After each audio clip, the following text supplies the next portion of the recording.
This video continues with Chapter 61 Gwen, A Good Wife and Mother. Marvel, Awakening the Universe. Chapter 61 Gwen, A Good Wife and Mother.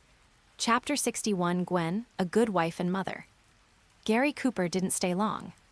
In his words, he will go to Trinity College in Manhattan in the afternoon to visit another student who has also submitted a scholarship application. Mrs. Snow enthusiastically escorted Gary Cooper to the door. Hawk followed suit, but his mind was obviously not here, but on what Gary Cooper had just said. "Don't thank me, it's my colleague Anna." Hawk thought again of what Anna had said in the cemetery just now. "I have prepared a gift for you, I hope you like it." So, is this the gift? Hawk thought to himself. Soon, Mrs. Snow watched Gary Cooper walk toward the parking lot.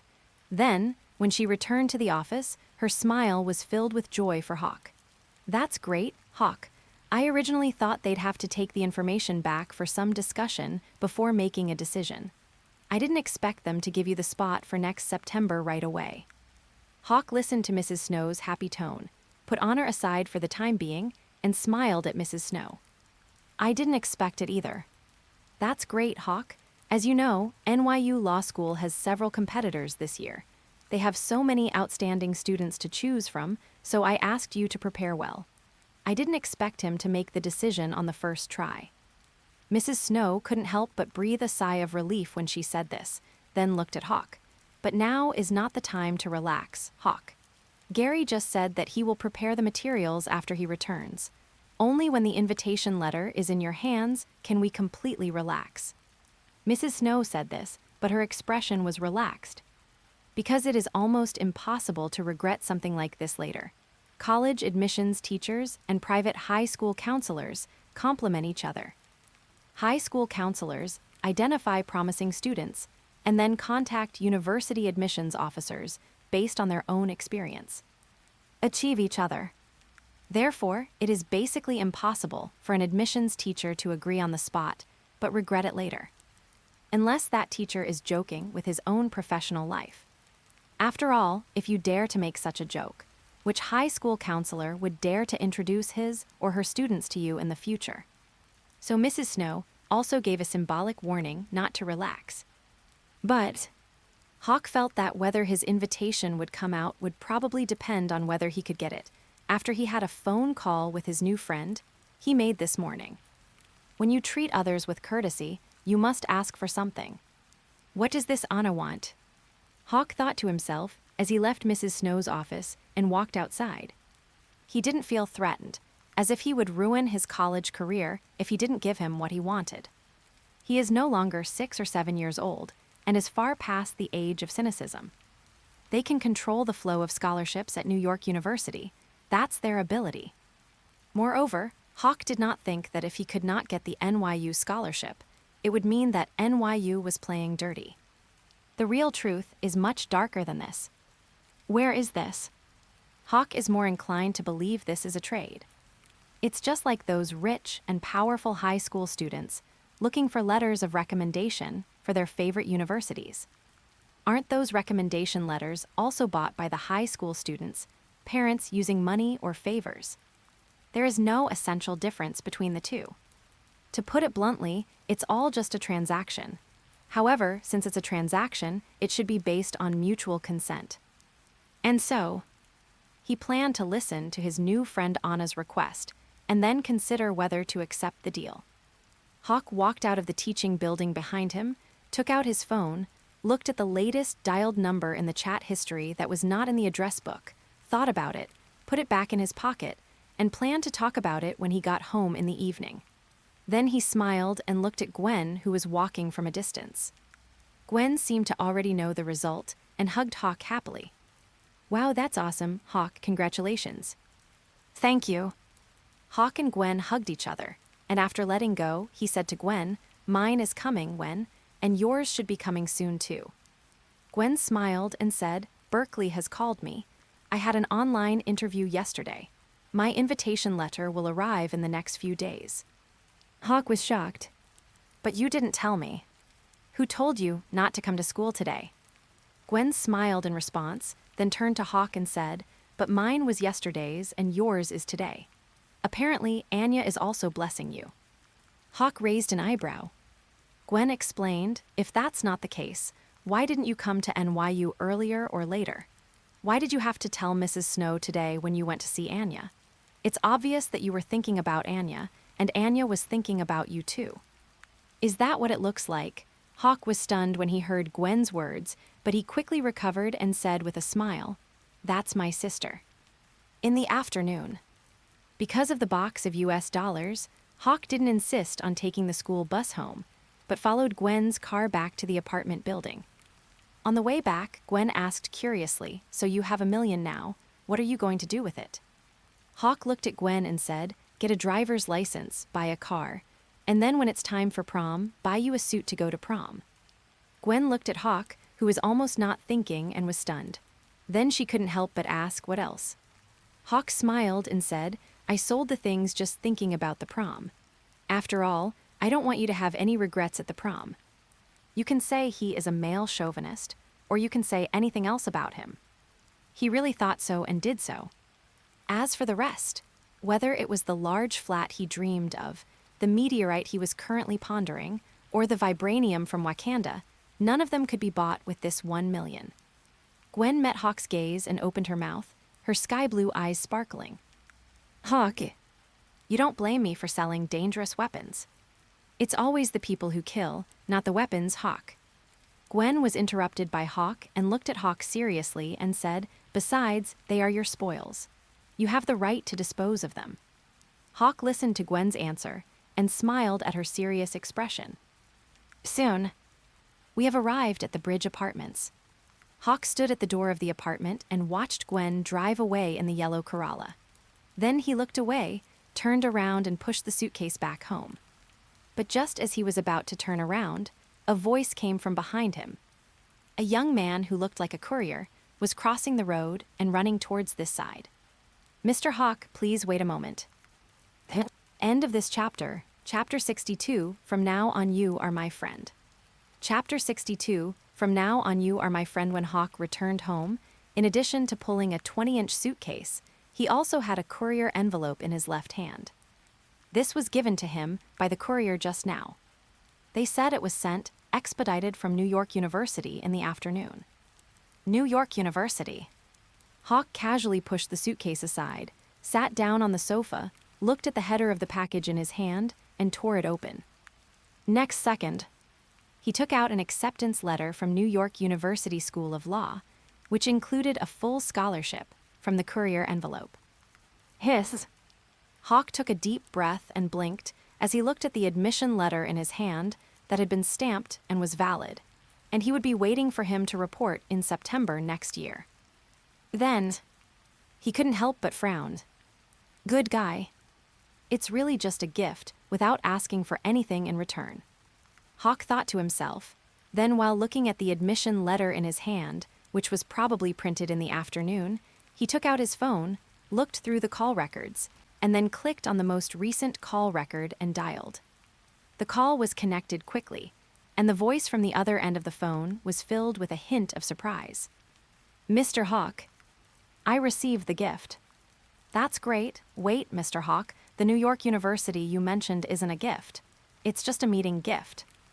Okay. I just checked, and it seems Mr. Hawk hasn't checked the real gift yet. Hawk raised an eyebrow. Next second, Anna's voice came out. Mr. Hawk didn't log in to the previous webpage to check my information. Hawk said just a moment, then got up and walked to the folding table, turning on the phone's hotspot and opening the computer. It's still the same underlying forum and the same dialog box from yesterday.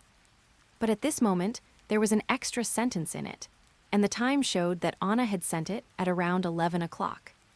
Hawk's eyes narrowed as he looked at the extra sentence. Into the eye. New Jersey, Culver Lake, where Bruce Banner and Betty Ross will kick off this year's Christmas vacation. Hulk. After Hawk understood the content of this message, his breathing became heavier again. Is this news true? So far, Bruce Banner and Betty Ross's schedule has not changed. The vacation cabin was booked by Ms. Betty Ross and has not been canceled. Anna on the other end of the phone was still smiling. Does Mr. Hawke like this gift? Call me Hawke. Hawke said in a deep voice, his eyes focused on the message sent by Anna. I like it very much. What do you want from me? Anna smiled. Mr. Hawke. Just call me Hawke. Okay, Hawke. Anna's voice seemed to sound even happier. NYU is just a meeting gift. This is a gift. Giving a gift to a friend shouldn't be asking for anything in return, right? Of course, if Hawke really thinks we're friends. Hawke slowly withdrew his gaze from the computer screen and said in a deep voice, If the news is true, from now on, you have my friendship, Anna. He was too lazy to guess who or what force was behind Anna. Whoever helps him is his friend. It's that simple. Besides, the biggest force behind Anna is probably just Hydra. So what? Because of what happened with Hulk, he no longer had a favorable impression of these superheroes. The so-called major villain Hydra, As Quan Kaka said, if it fails it is called rebellion, if it succeeds it is called revolution. Hydra failed, and history is written by the victors, so Hydra became the big villain. Hawke's answer was cautious. This was also the first time he formally made his commitment. I must repay a favor. Anna, just tell me what you want. I can satisfy you. I will definitely satisfy you as long as the information is true. This is a gift. Friends give gifts to each other without expecting anything in return. Even though Hawke made such a serious promise, Anna on the other end of the phone still insisted that this was a gift that symbolized friendship between friends. Seeing this, Hawke didn't force it. Next second, he suddenly thought of something, laughed and said, I just have something here. If you can help, maybe we can make a deal. Anna was slightly stunned when she heard this, and then she reacted. Please say. I need an iron meteorite. How many? The more the merrier. How long? Before Christmas. Hawke spoke calmly, then added, but I don't have any money to give you. However, you can make a request to me. As long as I can provide it, then the deal is done. His microcosmic Phoenix star map was still being refined into Gammanian. If you want Gammanian to have the ability to bring the holy clothes to life, you need to refine it according to the constellation to which it belongs. But Hawke expects the refining to be completed during the Christmas holiday, so the next step can be to put the refining of the meteorite on the agenda. Hawke's original plan was to get the meteorite he needed during the Christmas holiday, and then wait until the holiday was over, when he turned 18 next year and could go to Wakanda alone to retrieve the vibranium he needed. After all, he can't fly now, and he has no channels to smuggle himself into the country. But right now, during the conversation with Anna, Hawke suddenly thought that he might be able to get the meteorite he wanted without leaving home. No matter Anna or the forces behind her, they are either catering to their own interests or playing the long game. He really liked and was very satisfied with the gift Anna gave him. The most important thing. The less Anna wanted to get something from him, the more he wanted to give her something. In a word, when he makes friends, he doesn't care who the other person is, but only whether the other person is to his liking. After Hawke stated the terms of the deal, Anna on the other end of the phone fell silent again. If nothing unexpected happens, Anna should go to ask the power behind her, the person who can really make the decision. Hawke didn't urge her, but turned on the speakerphone on his phone, then opened the satellite map and searched for the Culver Lake in New Jersey that Anna mentioned in her text message. After a while, Anna's voice sounded again, but this time she was more cautious, as if she was afraid that the bid would be too high and anger Hawke. Mr. Hawke. Hawke, we're already friends, Anna. Okay. Anna laughed at Hawke's interruption, and her tone recovered a little. Is anything really okay? Of course, as long as I have it. That. Anna paused here, then seemed to be mentally prepared and said, Can we have some of your blood? Hawke raised an eyebrow at Anna's request. Have a nice weekend. Please read on, collect, and vote for me. I'll update again tomorrow and the day after tomorrow. End of this chapter. Chapter 63 Anna the Nine-Headed Hydra. Chapter 63 Anna, Hydra Anna, first update. My blood, Hawk raised an eyebrow at Anna's cautious tone on the other end of the phone. And so, Hydra. Hawk's heart moved. Then he remembered the sense of being watched from the sky when he killed the driver before he went to the Quantico base. Next second, Hawk smiled inwardly. As I said, when he makes friends, he doesn't look at the other party's camp, but only at their attitude. Okay. All I want is your attitude. What? Anna on the other end of the phone didn't seem to expect Hawk to agree so readily, and looked a little unconvinced. Hawk smiled. But how much do you need? Don't tell me I need a bucket. Even if I drain myself dry, it probably won't be enough. No, just 1 tube will do. 1 tube. Hawk raised his eyebrows again when he heard this, then smiled and said, 1 tube probably isn't enough. I'll give you 200 milliliters. When the iron meteorite arrives, you can arrange for someone to draw it. Whatever the reason, Hydra was generous, and he would never be stingy. Anyway, his strength comes from his own little universe. Especially after lighting up the Phoenix constellation, he can be said to be so powerful. The microcosm is immortal, and Hawk is immortal. Even if he died in the last second, he would be reborn from the ashes under the sparks of Phoenix and return again. And so, isn't it just blood? What a big deal. However, Hawk thought about it and added something to Anna on the other end of the phone. Anna, I have always been very generous to my friends. Thank you. Anna probably didn't expect Hawk to be so generous, even thoughtful enough to let them arrange for a blood draw at home. Her voice became a little excited, but she quickly thought of something and her voice became cautious again. Me? Hawk, aren't you worried that we will use your blood for random purposes? Hawk smiled. You plan to use my blood to clone me? What? That won't happen. Definitely not. That's good. Hawk, who had been using the internet to use satellite to check the terrain near Lake Culver in New Jersey, glanced at his phone, which was kept on speaker. It's okay as long as it's not a clone. As for the rest, I don't care what you do with my blood. Just like Gwen said, it is always the person who kills, not the weapon. Anna gave him the meteorite, and he gave Anna blood. The deal was done. As for what Anna did with his blood, that was Anna's business. In fact, even if Anna used his blood to see if she could clone something, Hawk wouldn't really care. But he just felt that this was a bit awkward, so he told her in advance to avoid the possibility that a clone Hawk would appear, in which case they would probably no longer be friends. I only ask one thing of you, don't mess with my clones. If you end up with no friends, don't blame me. No, don't worry about that. Anna hastened to assure. Hawk hummed, ready to end the call. Let me know when the iron meteorite is ready. I'm not in a rush. I just want it ready before Christmas. Anna responded. Hawk didn't say anything else and just hung up the phone. He picked up his phone, edited the number he had just called, and saved it in his address book. There are only 4 people in his address book. First, my girlfriend Gwen. The second is Mrs. Snow, the counselor. The third is Peter the spider. 4th Hydra, Anna. Gone. In fact, as long as Gwen picks up his phone and looks at the address book, she will be able to know Spider-Man's true identity. Because Hawk edited it in according to these notes. After Hawk saved Anna's phone number, name, and suspected forces into his address book, he ignored the matter and continued to focus his attention on the satellite map on the computer screen. Hulk. Hawk's eyes flickered.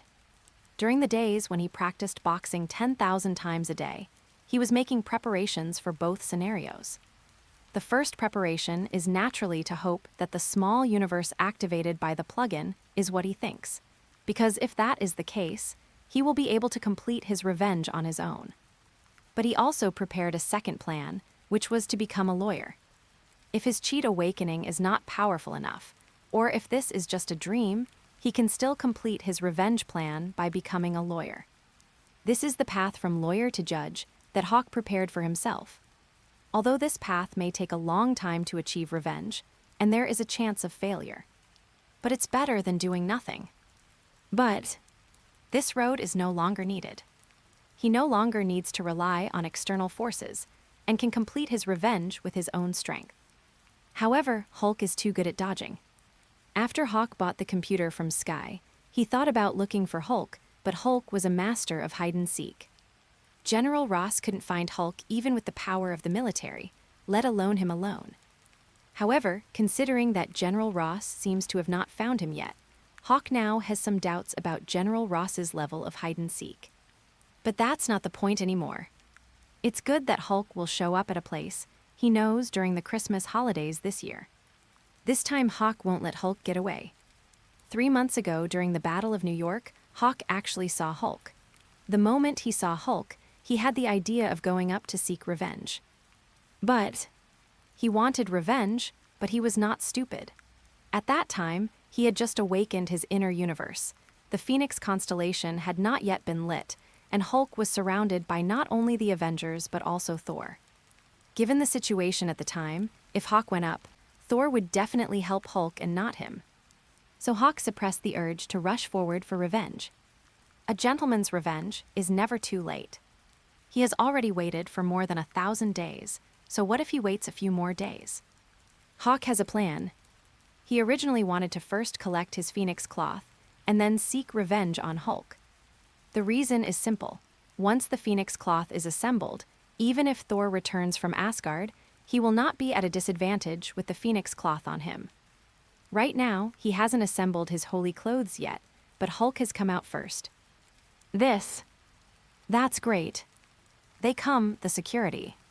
Since you are here, let me be buried here. Hawk looked at the satellite map on the computer screen. His eyes narrowed slightly. Anya, wait a little longer, and I'll send Hulk to hell to accompany you this Christmas. Then tell Mephisto that if he dares to bully you, the day your brother goes to hell, I will destroy his hell. End of this chapter. Chapter 64 This Christmas Murder. Chapter 64 This Christmas Murder. Second update. Hawk had never felt time flow so slowly before. But he felt it now. During the Christmas holidays, my sister Anya likes Christmas Eve and Christmas very much, because there are some caring staff members in the children's home who give out some cheap small gifts on Christmas Eve every year. Hawk also fell in love with it. But since his sister Anya passed away on September 10, 2009, he secretly sneaked into the cemetery to spend Christmas Eve with Anya. He hasn't liked Christmas since then. Not only do they dislike it, they even think this festival is noisy. But this year, Hawk is looking forward to the Christmas holidays. But that's how time works. The more you pay attention, the slower time goes, and only when you stop paying attention, you will suddenly find that time has passed in a flash.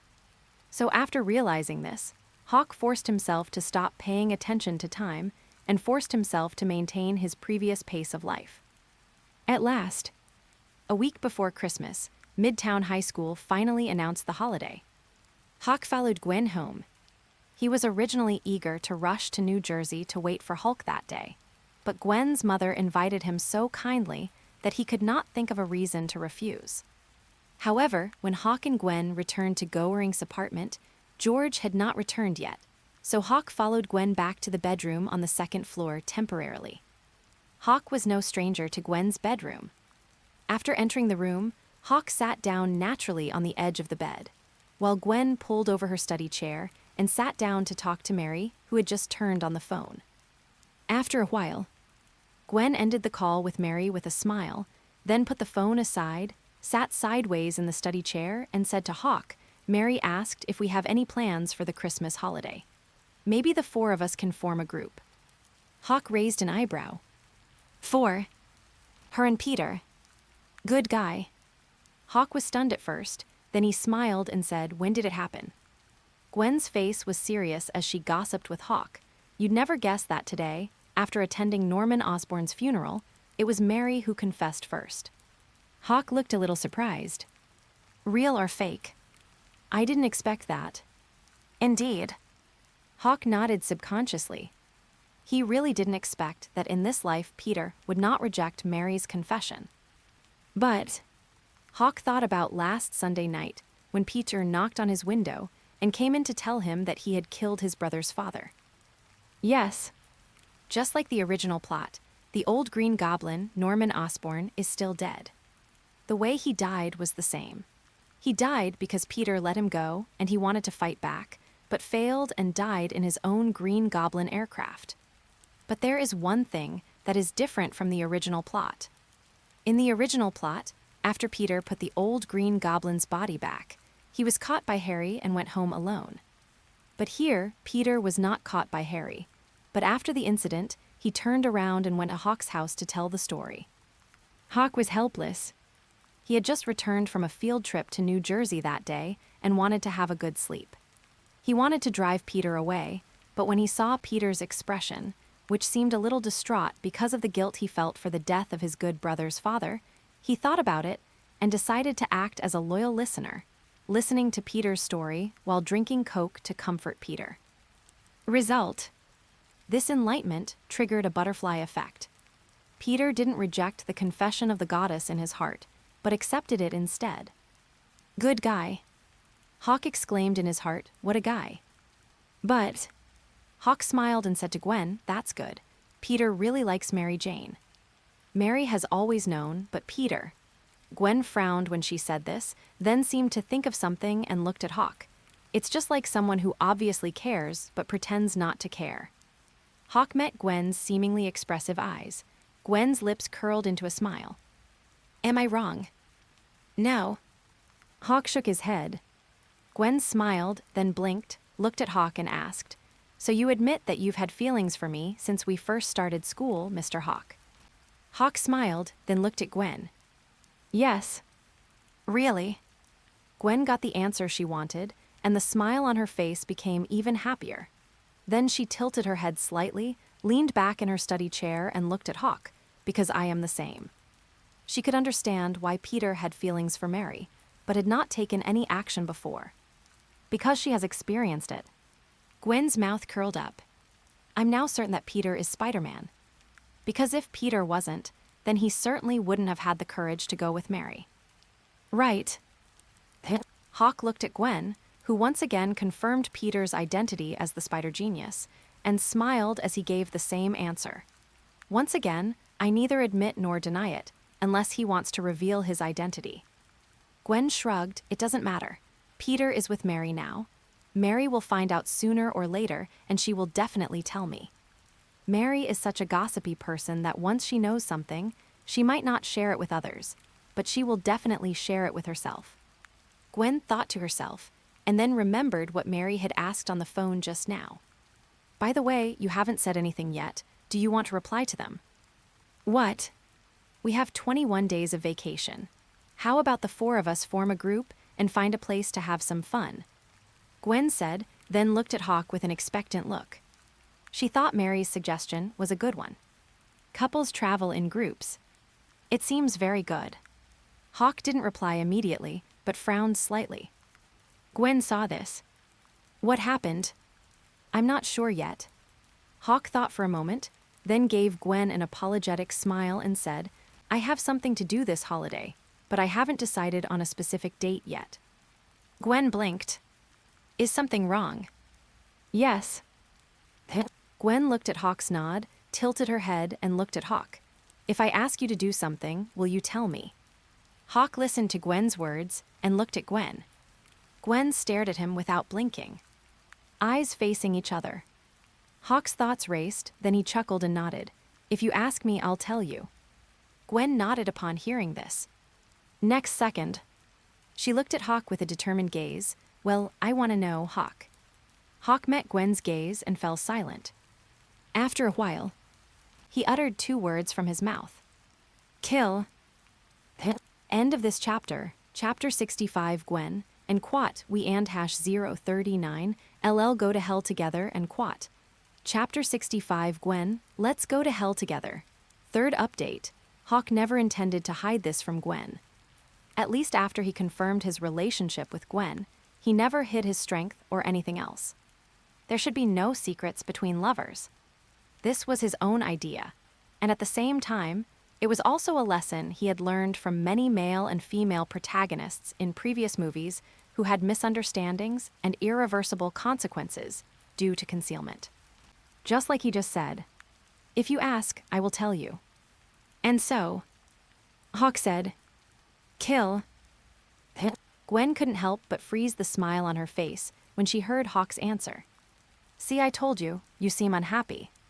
Hawk smiled inwardly at the frozen expression on Gwen's face.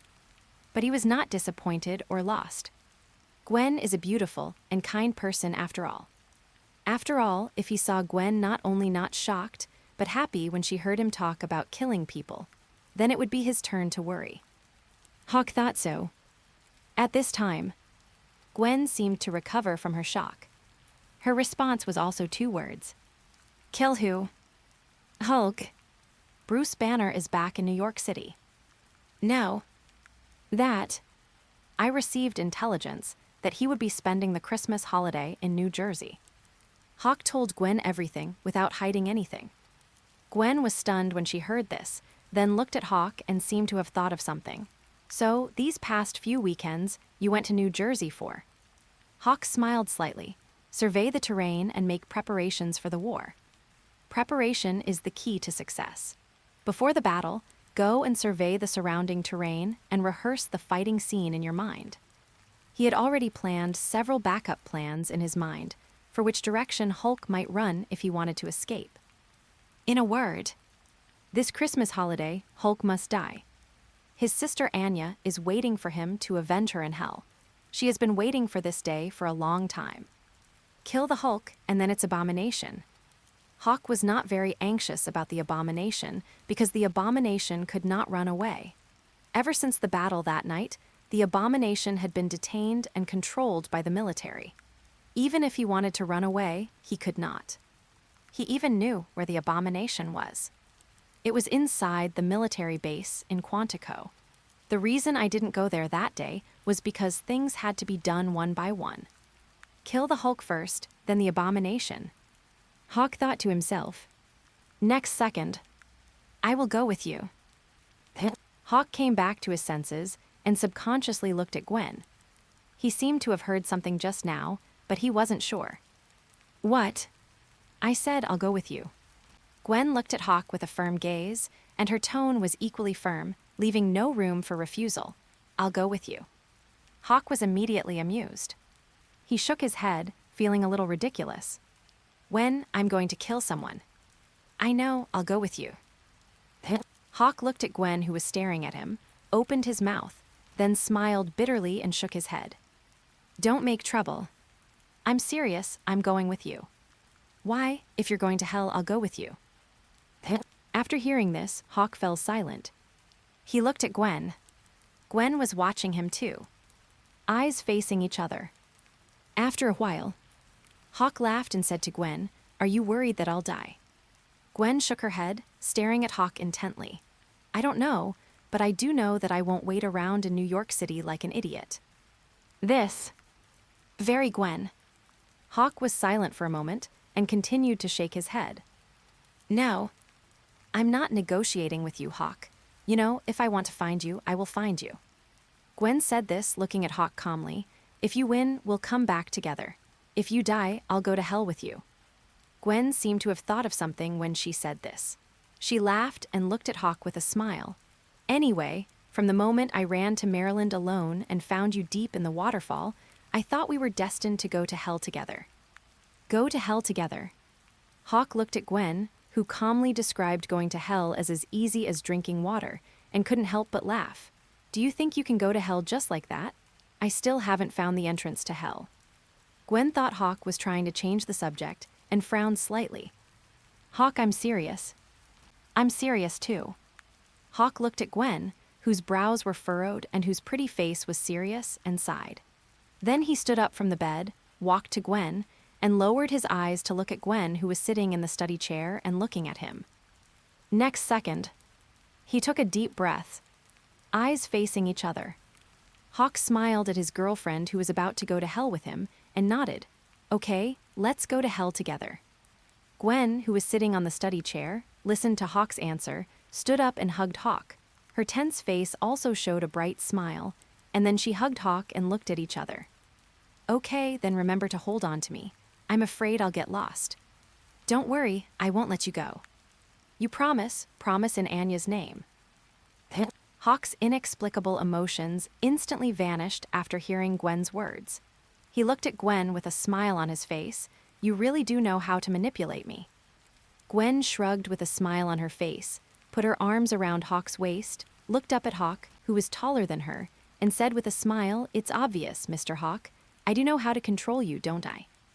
Hawk looked at Gwen with a smile on his face and couldn't help but smile bitterly.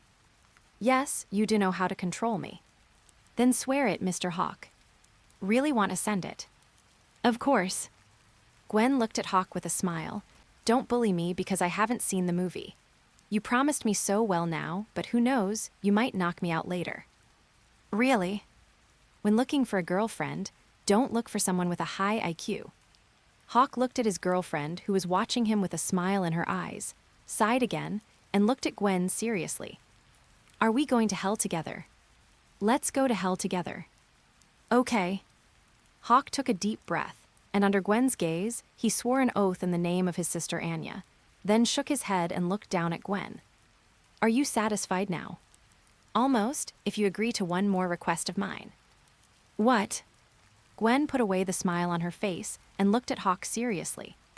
"I know you don't want to be a good person who helps others, and I don't ask you to be a good person, but Hawk, please don't be a bad person. Try to be a kind person. Try to be a kind person with a clear conscience at all times." "May I?"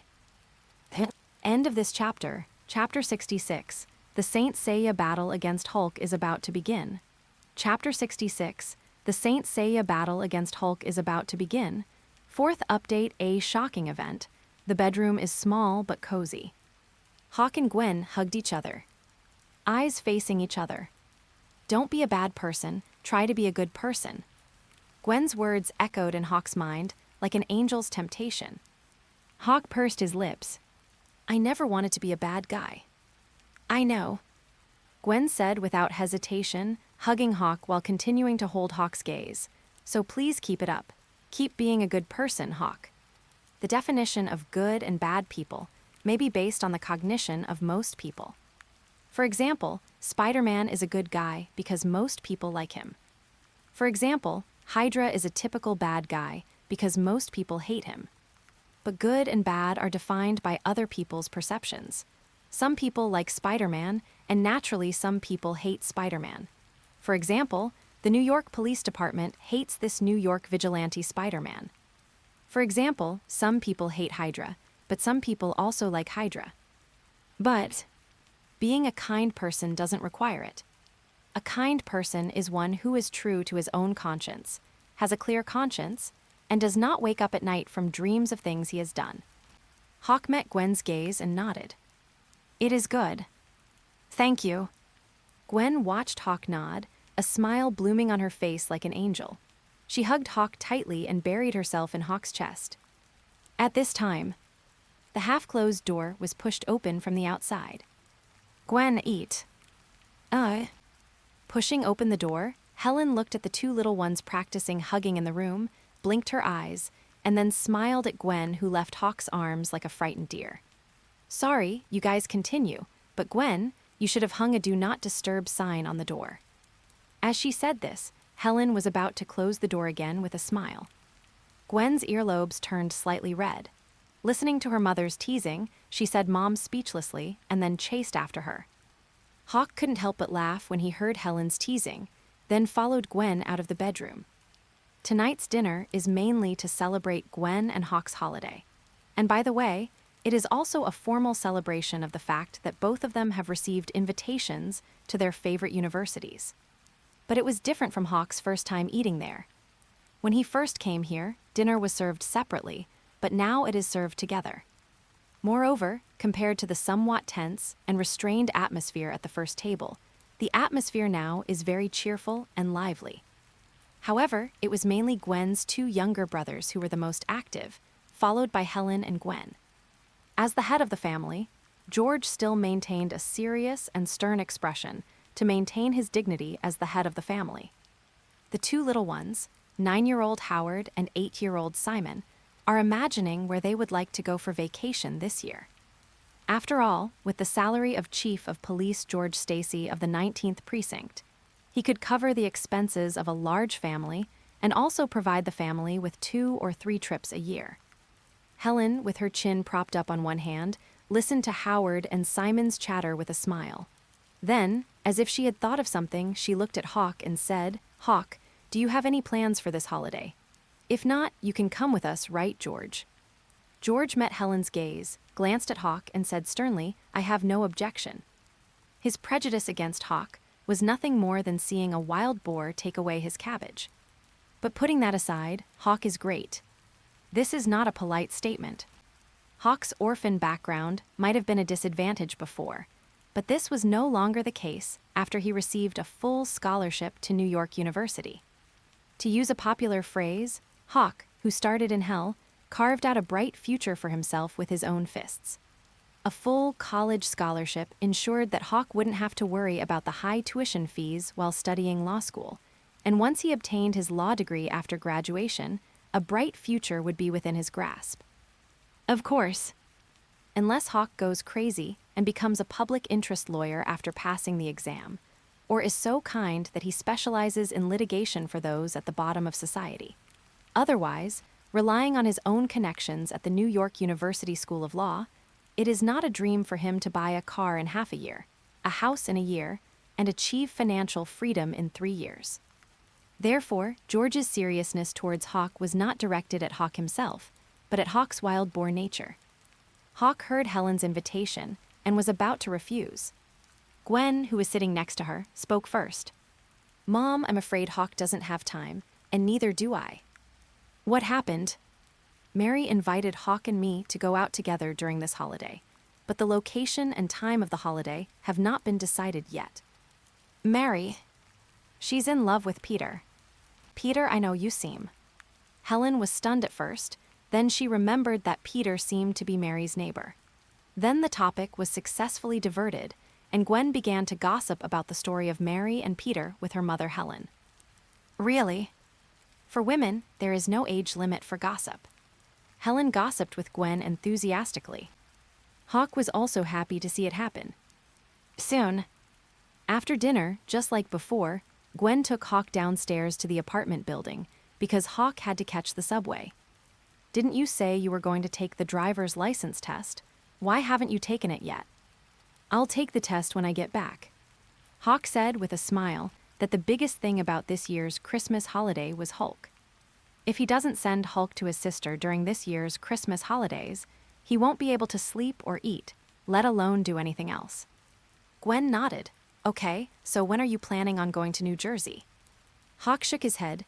"I don't know, I'm waiting for a call." Anna has been keeping an eye on him, and there has been no call yet, which means that Bruce Banner and Betty Ross's schedule is still proceeding as planned. In a way, no phone call is the best news. He hoped that Hulk would appear at Lake Culver as promised.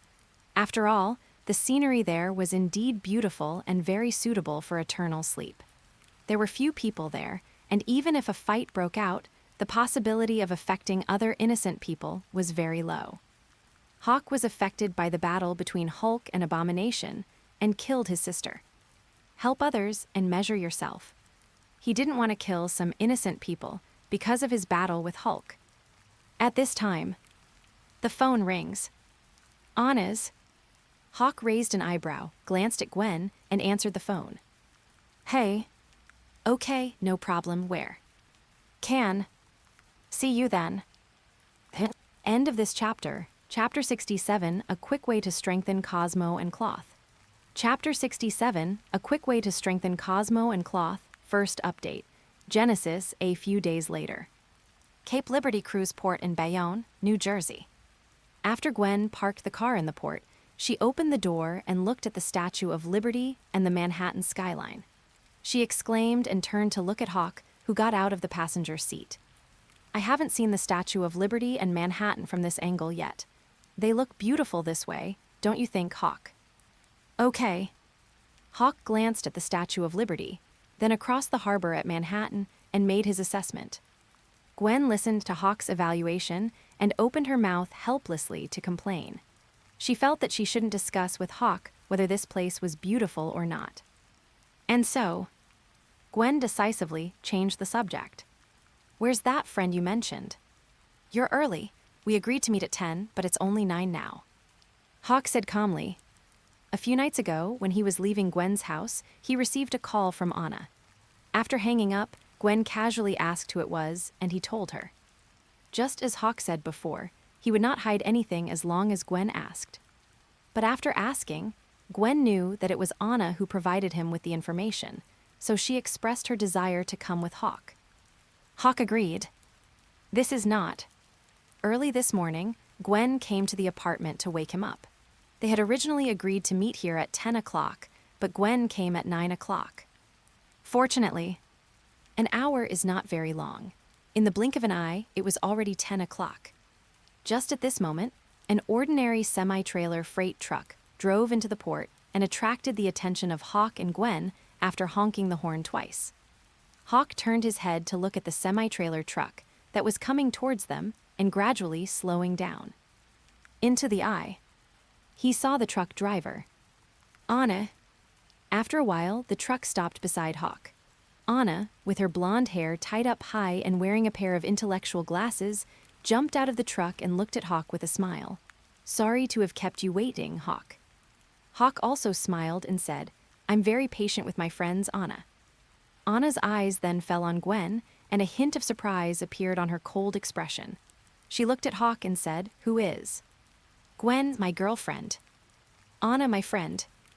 Hello, Gwen. Anna listened to Hawk's introduction, took off her gloves with a bright smile, and stretched out her right hand to Gwen. Gwen smiled and shook Anna's hand. Hello. She had seen this woman before.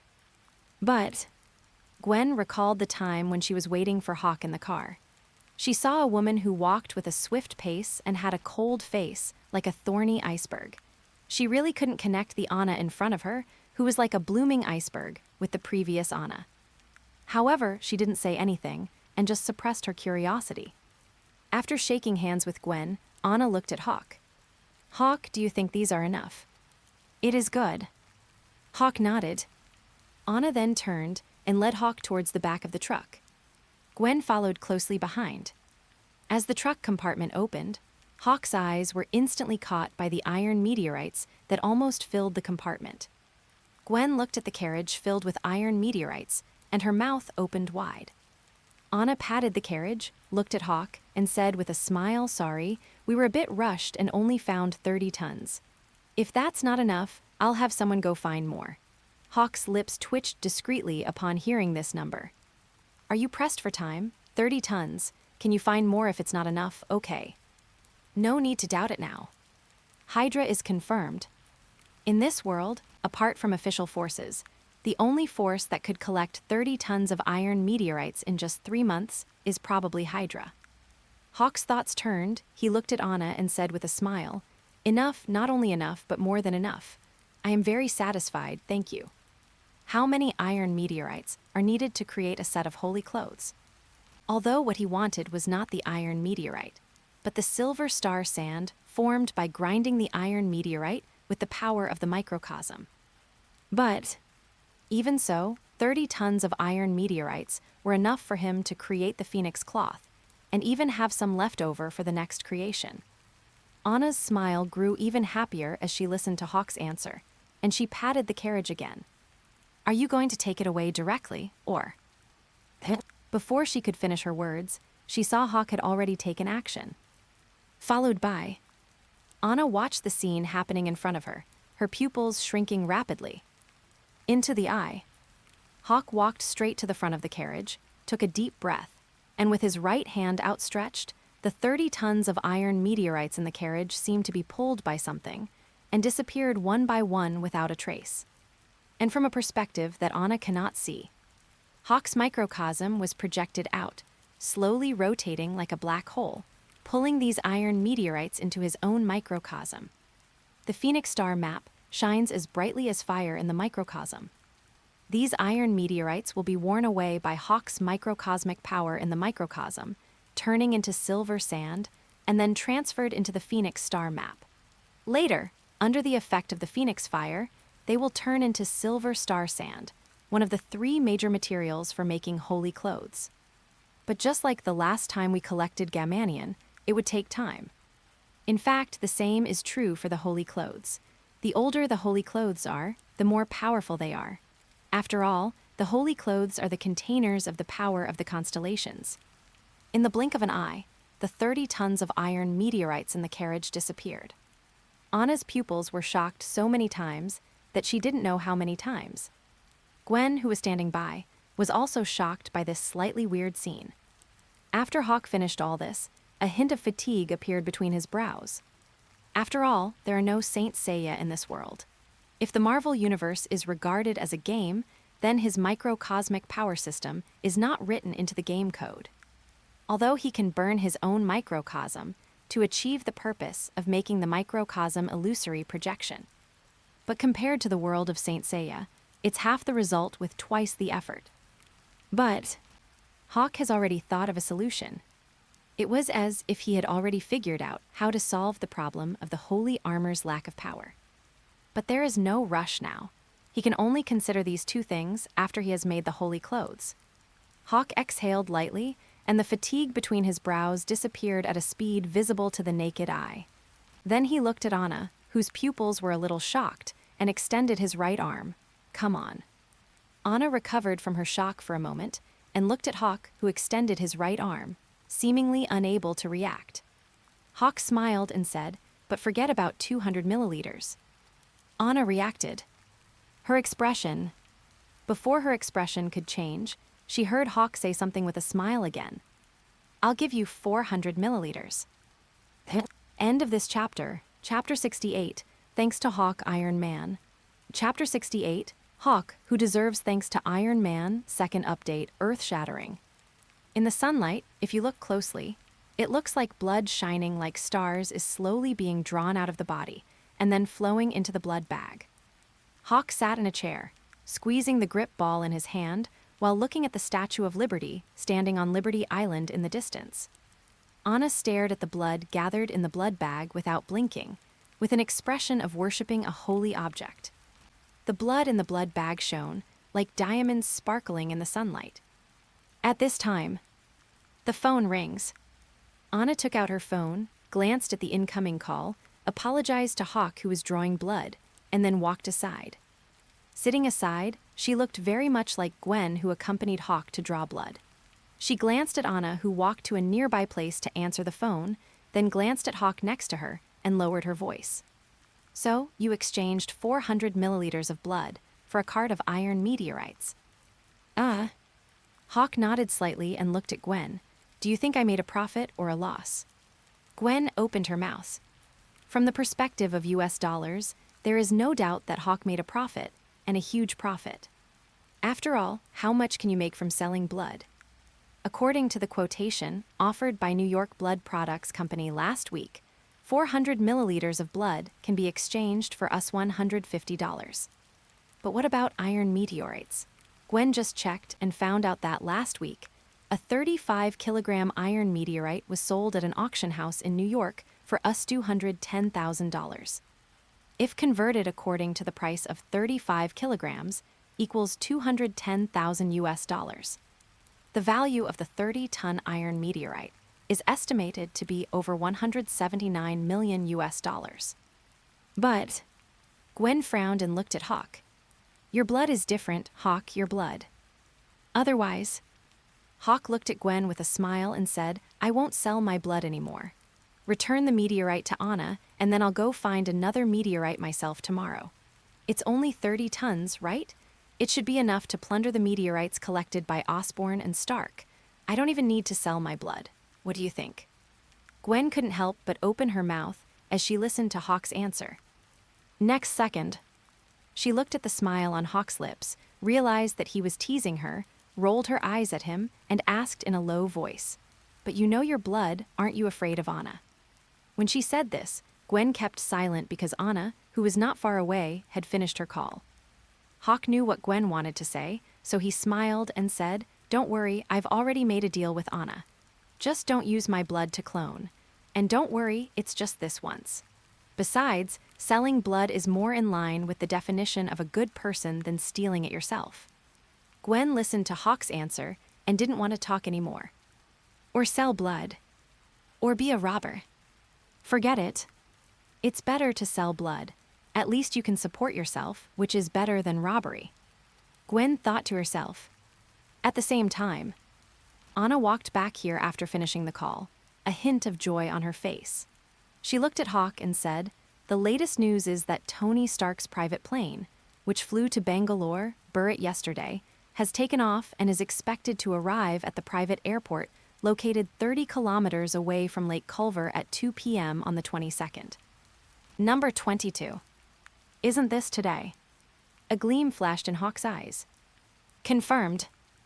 Confirmed. Anna handed Hawk a palm-sized tablet. Into the eye. The airport surveillance captured the scene of Bruce Banner boarding a private plane.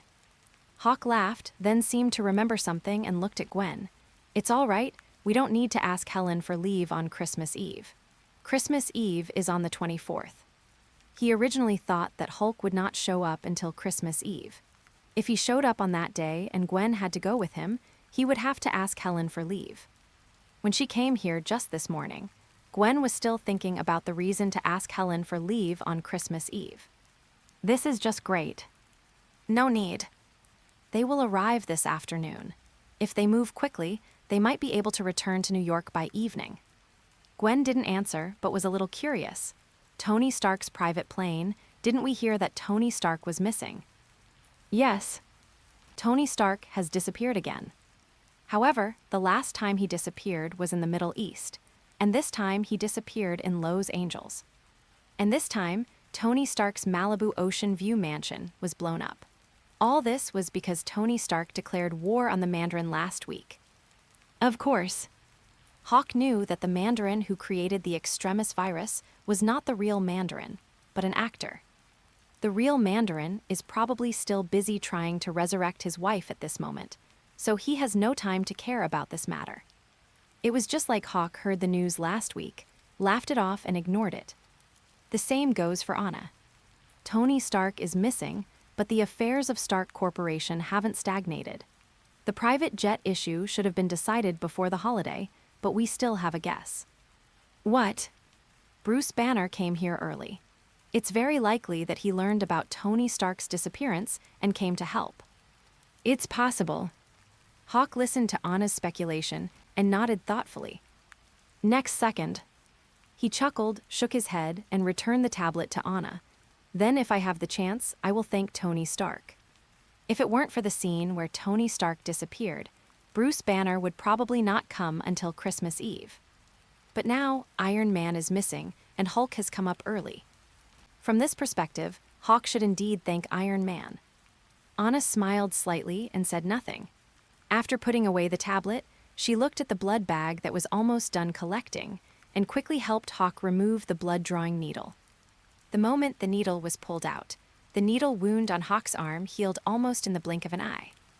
Hawk adjusted his cuffs and stood up from the chair he was sitting on. Anna also put the blood bag into a portable low-temperature storage safe, like a treasure. After the lock clicked shut, Anna completed this series of operations, and a relaxed expression appeared on her face. Anna then looked up at Hawk. "Thank you." "You're welcome. I always treat my friends this way." Hawk smiled slightly, then glanced at Gwen beside him. Without saying anything, he took Gwen's hand and walked towards the yellow Corolla parked not far away. Anna stood there, watching Hawk leave. Gwen opened the car door, got in, started the car, and looked at Hawk sitting in the passenger seat. Although she knew where the next destination was, she still asked a question. "Where do we go now?" "Culver." Hawk glanced sideways at Gwen and smiled. "Revenge." End of this chapter. Chapter 69, The Demon King in Shackles. Chapter 69, The Demon King in Shackles, a heart-wrenching third update. In just a blink of an eye, the yellow Corolla driven by Gwen disappeared from Anna's sight. Just when the yellow Corolla disappeared from sight, the fiery red sports car that Gwen had seen before drove over from a distance and stopped steadily in front of Anna. The expression on Anna's face returned to its delicate and cold look again. The big man in black got out of the sports car. "Send it to the base." "Clear." Anna took out the sunglasses pinned to her chest, put them on, handed the safe containing 400 milliliters of Hawk's blood to the big man in black, and then got into the sports car. Next second, the sports car roared and instantly disappeared from the sight of the big man in black. The big man in black turned around and walked into the port with the password box in his hand, expressionless. After a while, Anna, who had already left the port, made a phone call. The call is connected. Anna, sir, the transaction has been completed, but there was a small accident. What an accident? Gwen Stacy is here too. Okay. The voice on the other end of the phone seemed a little surprised, then recovered. It seems that he really cares about Gwen Stacy. Anna nodded in response, yes, sir. At this time, the third person's voice came from the other end of the phone, with a hint of arrogance in it. Sir, why don't we use Gwen? Shut up. No. Anna's objection was expressed almost in unison with the officer on the other end of the phone. The third person was obviously confused, but after the boss on the other end of the phone shouted to get out, he didn't dare to say anything else and left quickly with the sound of footsteps. After the third person left, the voice of the officer on the other end of the phone sounded again. Anna, tell me why you object. Sir, there are only two possibilities for Hawk to bring Gwen out. Either he's a fool or he's very confident, but I don't believe he's a fool. After all, after talking to us, he guessed that we were. Anna shut up at this point. Even though their organization is the king of the internet, and no one can eavesdrop on their conversations through the phone, it is always better to be cautious when it comes to the organization's reputation. The officer on the other end of the phone seemed to have thought of something and then laughed. Inform them not to take any action against Gwen Stacy. We have a good relationship with Hawk now. And when a demon king voluntarily puts on shackles, then everyone is best not to touch the shackles. Otherwise, only the most terrifying demon king will be released. Of course, we shouldn't move. So, keep it up, Anna. At least now, our cooperation is very pleasant. Clear. Anna nodded, and after reporting her work to her boss, she hung up the phone and concentrated on driving the sports car towards Manhattan. In the opposite direction of Manhattan, Gwen was driving her yellow Corolla with Hawk on board, speeding towards Lake Culver. Gwen looked at Hawk, who closed his eyes and sat in the passenger seat after getting in the car, and felt a little curious. What are you doing? Recharge your batteries. Hawk continued to keep his eyes closed. Adjust your state. Hulk is not that easy to kill. It's not just because Hulk has powerful regenerative abilities, but also because Hulk has a big bug. The angrier he gets, the stronger he becomes. And theoretically speaking, Hulk is also immortal. Iron Man can die with a snap of his fingers, and Hulk will only lose an arm. To be precise, it's not completely useless yet, just injured and needs time to recover. Fortunately, this isn't a comic book universe, but a cinematic universe. So it's still possible for Hulk to be killed. Thanos almost succeeded. If Hulk had not been teleported back to Earth by the Rainbow Bridge at that time, he would probably have been killed by Thanos. But Hulk was beaten by Thanos and lost his temper. No matter how Bruce Banner called him, Hulk just wouldn't come out. And so, this setting in the comics that the angrier you are, the stronger you are seems to be untrue. Hawk recalled information about Hulk in his mind. Gwen was thinking about some Hulk-related information she had found on the internet these days, nodded in agreement, and then looked at Hawk. Then let's. He must die. Hawk opened his eyes, turned his head to look at Gwen, who was driving, and said with a smile, "It's just hard to kill, not impossible to kill." The way to kill Hulk is actually very simple. He suppressed Hulk from the beginning and ended the battle in a crushing manner. Hulk didn't even have a chance to get angry. Gwen didn't say anything when she heard this, but just looked at Hawk with a worried look. Hawk met Gwen's gaze, seemed to have thought of something, and laughed. Actually, I have thought of another way to kill Hulk. What? Kidnap Betty Ross so Bruce Banner will die. Hawk. Gwen's eyes widened when she heard Hawk's idea. Hawk smiled slightly, but then I gave up on it.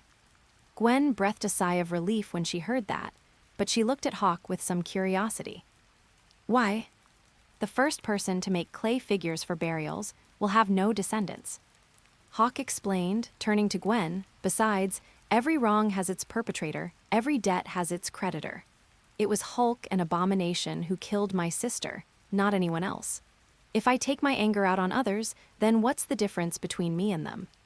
He thought so and did it. Hawk still sticks to his bottom line. Revenge is revenge, but he never wants it, nor will he let the flames of revenge cloud his mind. Of course.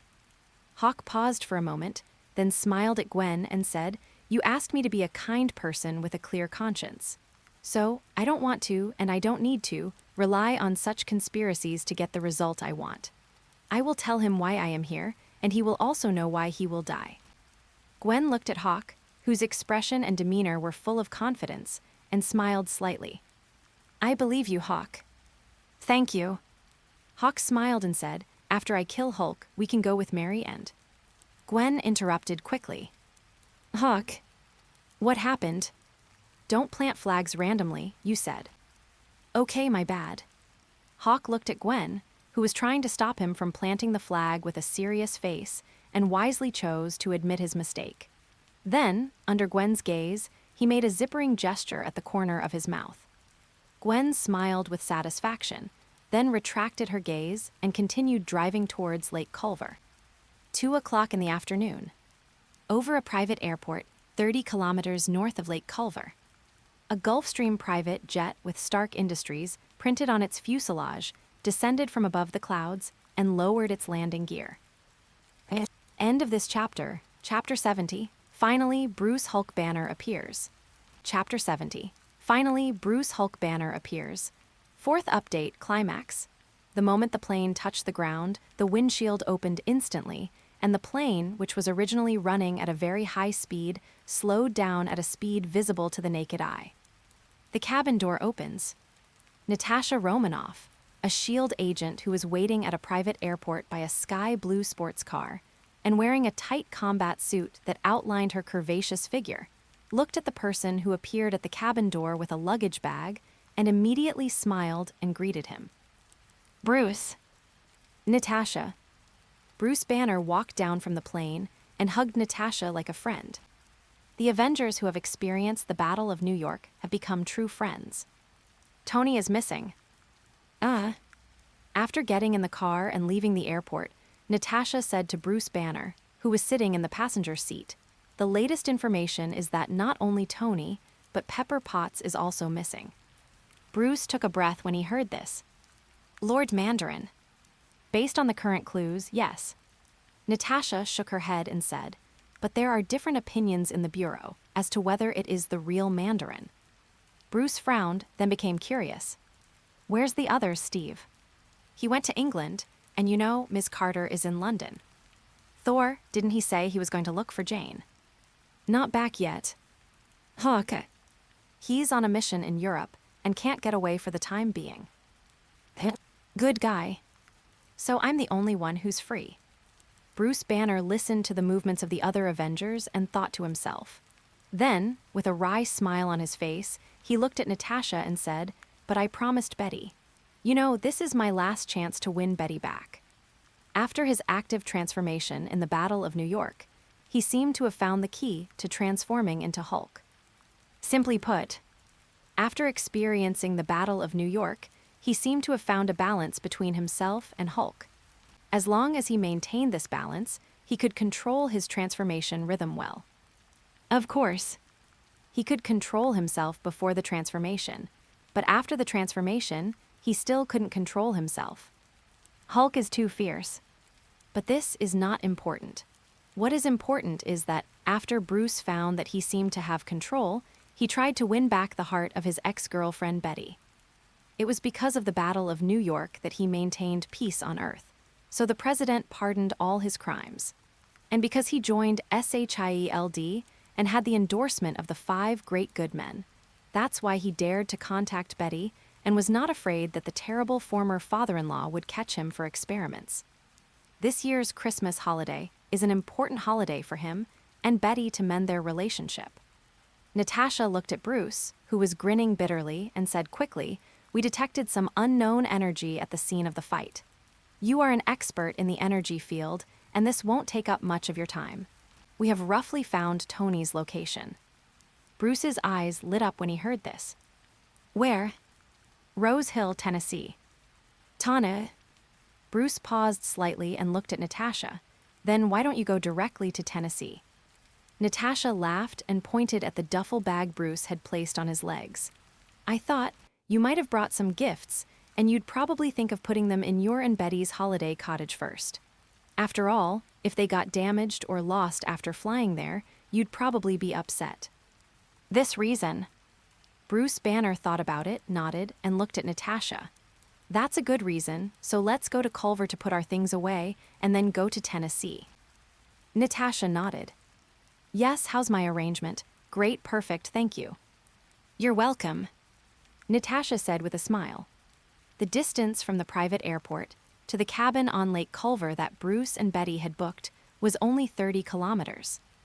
As we all know, Natasha has excellent driving skills, and it was a sports car, so it only took a short while to drive the 30-kilometer highway. The sound of two doors opening was heard one after another after the sports car engine was turned off. Natasha walked out of the driver's door, took off her glasses, and looked around at the mountains and water. In particular, she could not help but exclaim in admiration at the Culver Lake sparkling in the afternoon sun. The scenery here is beautiful. Did you find it, or did Betty? Betty. Bruce, who was carrying a duffel bag from the passenger seat, smiled shyly. I do know a lot of good places in Barrett, but Betty doesn't want to go to Barrett, and Betty doesn't have a very good impression of Barrett. Haha. It's not just Betty. To be precise, no woman would have a good impression of Barrett. After all, that's a magical country where even lizards have to cover their butts before they dare to go. Natasha thought about it in her heart, but did not continue on this topic. Instead, she said to Bruce, I'll wait for you outside. Bruce nodded and said nothing more. He picked up his luggage bag and walked towards the holiday cottage not far away, preparing to put his luggage away first. After seeing Bruce enter the password, open the door of the cabin and walk in, Natasha prepared to return to the car, wait for Bruce to put down his luggage, and then go to the airport, and then rush to Tennessee to find their comrade Iron Man Tony Stark. But, just as Natasha was about to get on the bus, she suddenly noticed a young man walking towards her from not far away. It looked like it was coming for them. The person who came was Hawk. He promised to bring Gwen over, but he didn't promise to bring Gwen to the scene in person, so he left Gwen in a safe place where she could see this place, and then came here alone.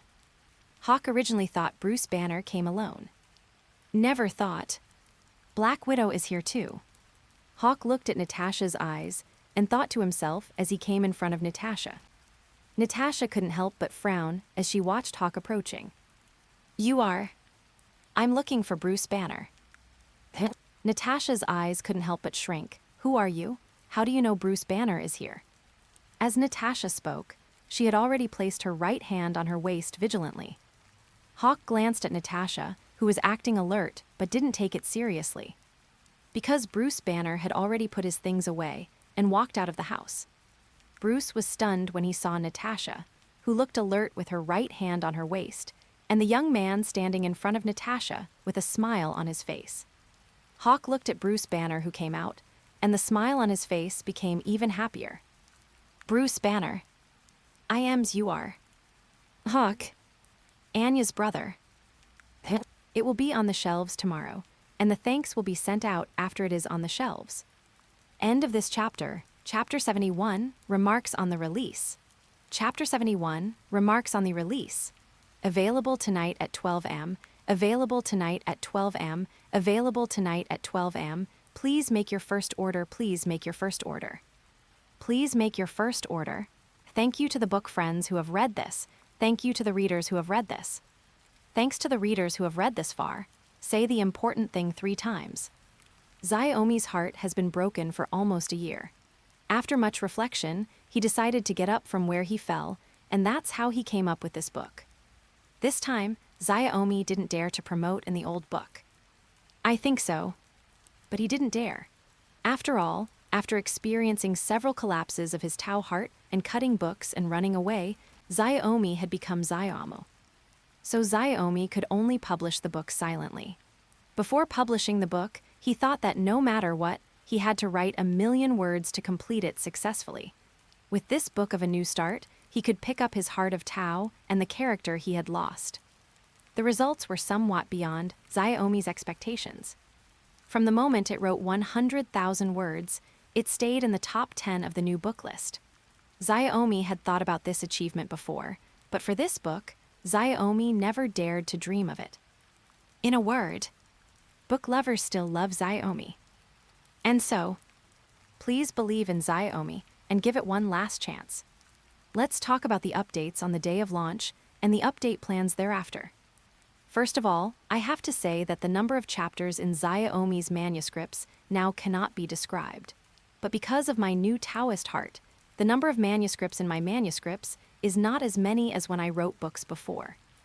But Xiaomi still has 200,000 words of manuscripts in reserve. After the VIP chapters are open this morning, 8 chapters will be updated directly in the early morning, with 30,000 words released at one time. Eat a lot and be full. The first order exceeded 1,000, and then 3,000 the first order exceeded 2,000, and then 3,000 no upper limit. I'll be updating with 10,000 words daily from now on. In a word, breaking news. Old book lovers all know that during Xiaomi's peak period, its update speed was known as the Little Eagle. So when it comes to the frequent updates, Xiaomi still has some luck. Anyway, I would like to ask for the support of all the parents who provide me with food and clothing and all the financial sponsors. Thanks, Xiaomi. Listing business hours. Recommend a wave of books to my friends. General Way, 1980, starting from signing up for the army. By Temin, Cosmic Demon God. Maoli Mauchi, this star wants to land on the moon. The End of the Stars, cultivation, but not a game. Avocado, the Earth becomes a relic of the mythological age. Love Jealous Duck, Lu Mingfei, why would you kill a dragon if you don't roll it up? See you on the shelves. End of this chapter. Chapter 72, Hawk and #039's Revenge begins. Chapter 72, Hawk's Revenge begins. First update. Please subscribe. Hawk. Anya. What is this all about? Bruce Banner and Natasha Romanoff looked at each other. Hawk's gaze towards Bruce Banner became even calmer, and his tone even more composed. September 10, 2009. Manhattan. My sister and I were leaving Times Square after shopping when the Abomination and the Hulk showed up. That day, the two monsters started fighting, and the entire neighborhood was in chaos. In the aftermath of the battle between the two monsters, many innocent people died, including my sister. When Hulk threw the Abomination into a tall building, the falling debris hit my sister. As Hawk spoke in a calm and somewhat ethereal voice, Bruce Banner and Natasha Romanoff, who were confused at first, gradually came to their senses. Okay. This is the victim's family coming to the door. Natasha thought to herself and subconsciously glanced at Bruce Banner. A guilty look appeared on Bruce Banner's face. He looked at Hawk, who was gazing at him calmly, and opened his mouth. I'm sorry for your sister's death. Hawk scoffed. Just as he was about to speak, Natasha frowned and interrupted. Hawk, we sympathize with your sister's death, but it was not Bruce Banner's fault, but the fault of the Abomination. It was Dr. Bruce Banner who stopped the Abomination. Hawk's eyes fell on Natasha. His tone was faint. You mean my sister's death was so-called collateral casualty? What? Natasha was stunned for a moment, then shook her head and said, It's indeed very sad that such a thing happened. No one wants to see such a thing happen. Your sister's death was an unfortunate accident. Hawk had a deadpan expression. Abomination, I will go find him, but my sister died because of Hulk. If Hulk hadn't thrown Abomination out, the shattered debris wouldn't have hit my sister, and my sister wouldn't have died on the spot. Natasha listened to the words that gradually turned from calm to cold, and she sensed something was wrong. Bruce said to Hawk guiltily, I'm sorry for your sister's death, I really am. If I can, I will make up for it. He's not a bad guy, never was. Otherwise, his first reaction after awakening the Hulk would not be to escape. Look at Abomination. Abomination just transformed, but it turned into a Homelander. And so, the guilt is real, and the desire to make amends comes from the heart. Hawk laughed when he heard Bruce Banner's words. He looked at Bruce Banner, and a huge smile appeared on his face. Make amends, you have a chance, hand over the Hulk. What? A life for a life. Hulk killed my sister. If that's the case, then I'll pay him back with Hulk's life. Bruce Banner was stunned. Natasha was stunned. The way she looked at Hawk gradually became wrong. Do you want to listen to what you are saying? This person, I'm afraid he is a lunatic. Natasha thought in her heart, then shook her head speechlessly and pulled Bruce towards the sports car. Walk. Boom. The sports car parked not far away suddenly made a loud noise, and a palm print was visibly pressed on the car body through the air. Moment. The sports car shrank under the pressure of the palm print. Click. Natasha instinctively took out the weapon on her waist, quickly loaded the gun, and pointed it at Hawk, whom she had just thought was a madman. Hawk narrowed his eyes and looked at Natasha, who was pointing the gun at him. Every wrong has its perpetrator, every debt has its creditor. Hulk killed my sister. Are you planning to protect the criminal, Ms. Natasha Romanoff, an agent from S.H.I.E.L.D.? Natasha's eyes narrowed as she looked at Hawk, who could clearly and accurately call out her name and origin. Who are you? Hawk ignored her and set his eyes on Bruce Banner, who was protected by Natasha just a moment ago. Seeing this, Natasha said in a deep voice, Also, criminal, Dr. Bruce Banner has never been a criminal, and the president has already pardoned Dr. Bruce Banner. President. Amnesty. Hawk smirked and looked at Natasha. Presidential pardon? What do I care? I, as a victim's family member, have said I wouldn't pursue this. Upon hearing Hawk's words, Natasha's expression instantly became extremely wary. At this time, Natasha. Bruce Banner, who had just been protected by Natasha, came out at this moment, reached out and pressed down Natasha's pistol that was pointed at Hawk, then pursed his lips and looked at Hawk, who came here to seek justice for his sister. Listen, kid, I'm really sorry for your sister's death, but it was Hulk who did it, not me. I was also a victim of Hulk. Believe me, if there is anyone who wants Hulk dead more, no one wants it more than me. This is also true. At least that's what he thinks now. He was Hulk's first victim. Because of Hulk, he lost his job in the military. Because of Hulk, he lost the big house in Quantico and his girlfriend whose father is a general. It was also because of Hulk that he had to leave the beacon of democracy and run to an Indian restaurant where the smell of feces, urine, and various curries filled the air. Bruce Banner, standing in front of Natasha, looked at Hawk, who came to accuse him, his voice sincere and full of emotion. Hawk laughed. Dr. Banner, I know you are you now, and Hulk is Hulk. That's why I didn't do anything to you. I said, every wrong has its perpetrator, every debt has its creditor, so I'll say it one last time, let Hulk come out. This is between me and Hulk. No. Bruce Banner shook his head with a serious expression. Son, I can't do anything about this request. If Hulk comes out, I can't control him. Hawk heard this and sighed. When he looked at Bruce Banner again, the calmness in his eyes had completely turned into indifference, as cold as ice that had been frozen for thousands of years. Next second, boom, as Hawk's figure disappeared instantly, Bruce Banner, who was standing there, flew backwards instantly. With a bang, he crashed into the holiday cottage like a meteor. Natasha looked at Hawk, who had replaced her in front of her, and her eyes narrowed. Thanks. Oh. Hawk kicked the shocked Natasha 5 meters away and said in a cold voice, This is a matter between Hulk and me. If S.H.I.E.L.D. dares to interfere, I don't mind making the entire S.H.I.E.L.D. an unavoidable collateral damage. Natasha, who was kicked and fell to the ground, looked in disbelief. At this time, a deep roar came from the holiday cottage, where a big hole was smashed. Looking inside along the big hole, one could vaguely see a figure struggling and roaring in the ruins. as if trying to restrain something from coming out. Younger sister, I will avenge you immediately. Hawk stood outside the door expressionlessly, took a deep breath, and adjusted himself to the best condition as quickly as possible.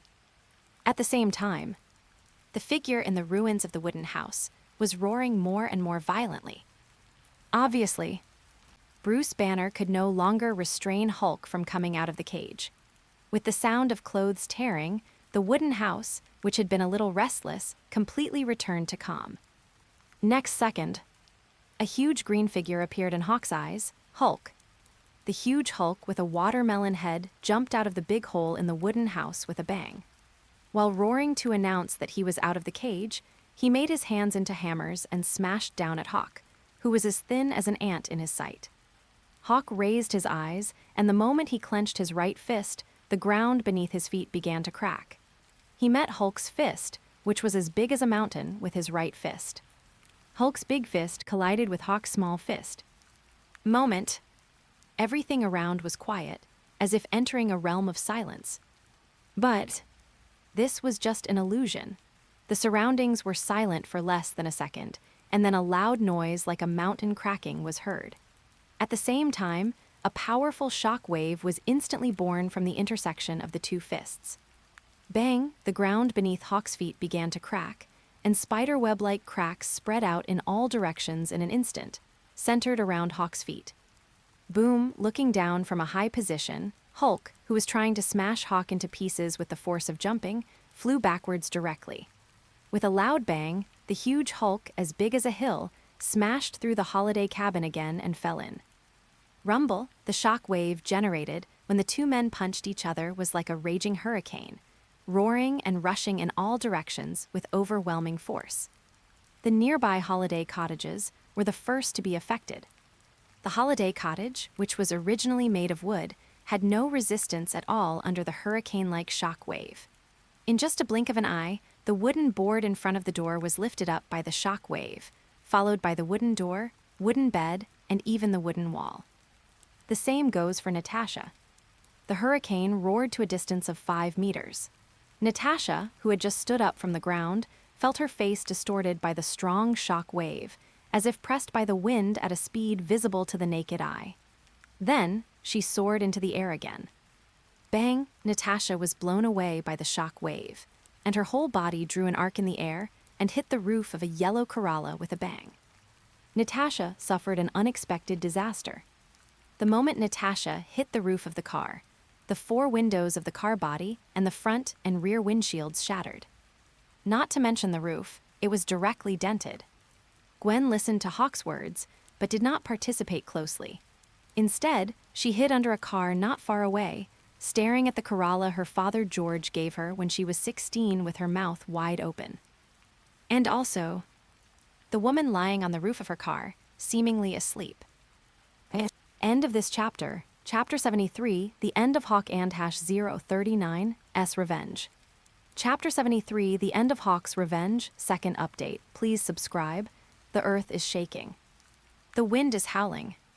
The holiday cottage, located on the edge of Lake Culver, was completely turned into ruins in the blink of an eye as the shock wave passed through. The ground beneath Hawk's feet had also cracked. A low roar continued to be heard from the ruins of the wooden house, getting louder and closer. Until, boom, the huge, pure green figure blew away the rubble buried under it like a cannonball, and then reappeared in front of Hawk as if stomping on the ground. Next second, Hulk roared, and the ground beneath his feet shattered with bangs. Like a huge bull, he launched a savage charge towards Hawk. Hawk didn't hesitate at all. He kicked the ground with his feet, and the cracked earth under his feet turned into powder. He turned into a stream of light in the afternoon sun and rushed towards Hulk. Hulk. Roar. Oh. Bangs bang. In the microcosm, burning flames continue to burst out. Hawk turned into a cannonball and crashed directly into Hulk's huge body, then continued to move forward with Hulk flying backwards. Hulk's huge body kept smashing one thick tree after another in the woods by the lake. Hulk was carried backwards by Hawk, roaring and punching Hawk on the back again and again. Hawk's face flushed, and the fire of his microcosm became brighter and brighter. No fighting skills whatsoever. There aren't any fancy fighting moves. While rushing towards the nearby Culver Lake with Hulk, Hawk, who was resisting Hulk's punches, also swung his right fist, leaving an afterimage hitting Hulk's waist with one punch after another. Hulk's eyes grew angrier. Hawk's eyes grew colder.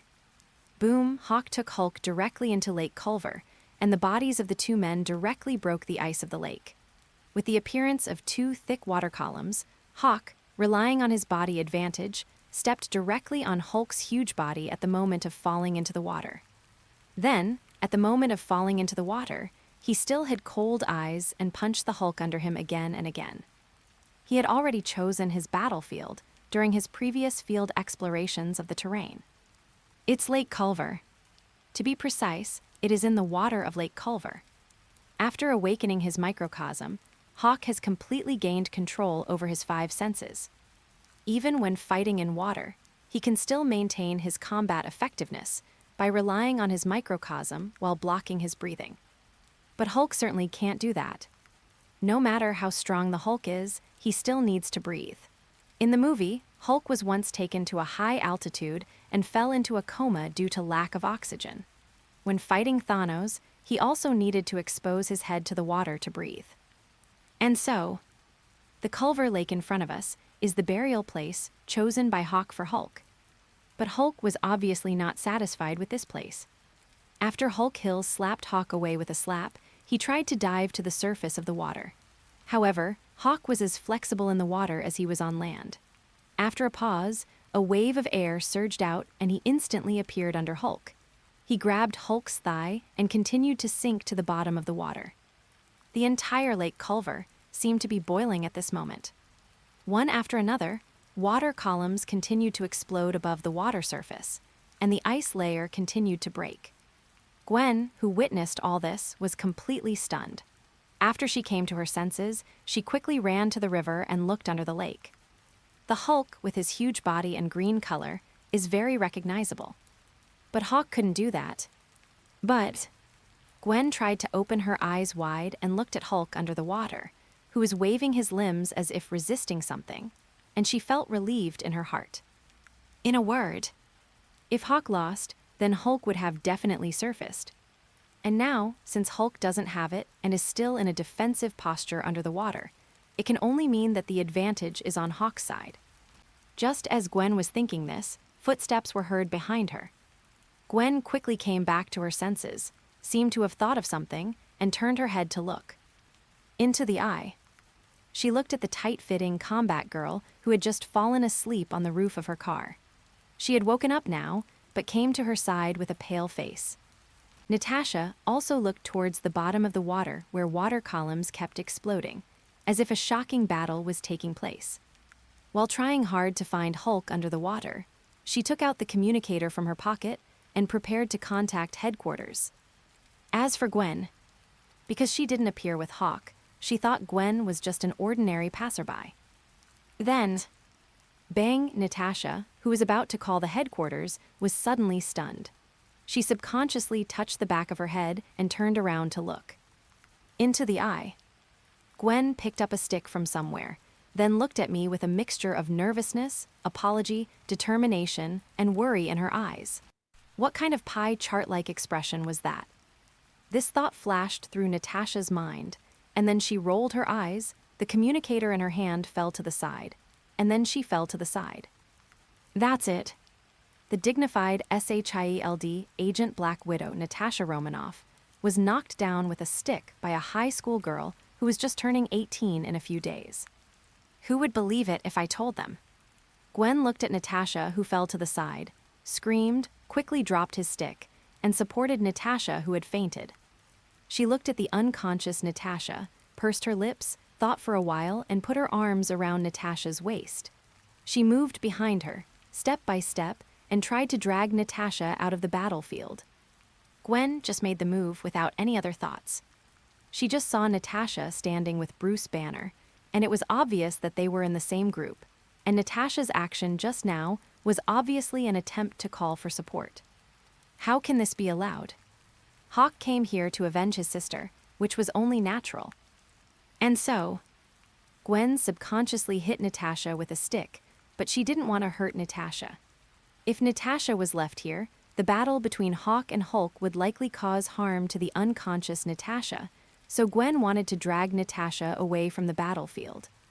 This is a war between Hawk and Hulk. Hawk didn't use any tricks and didn't hurt any innocent people. Then neither can Hulk.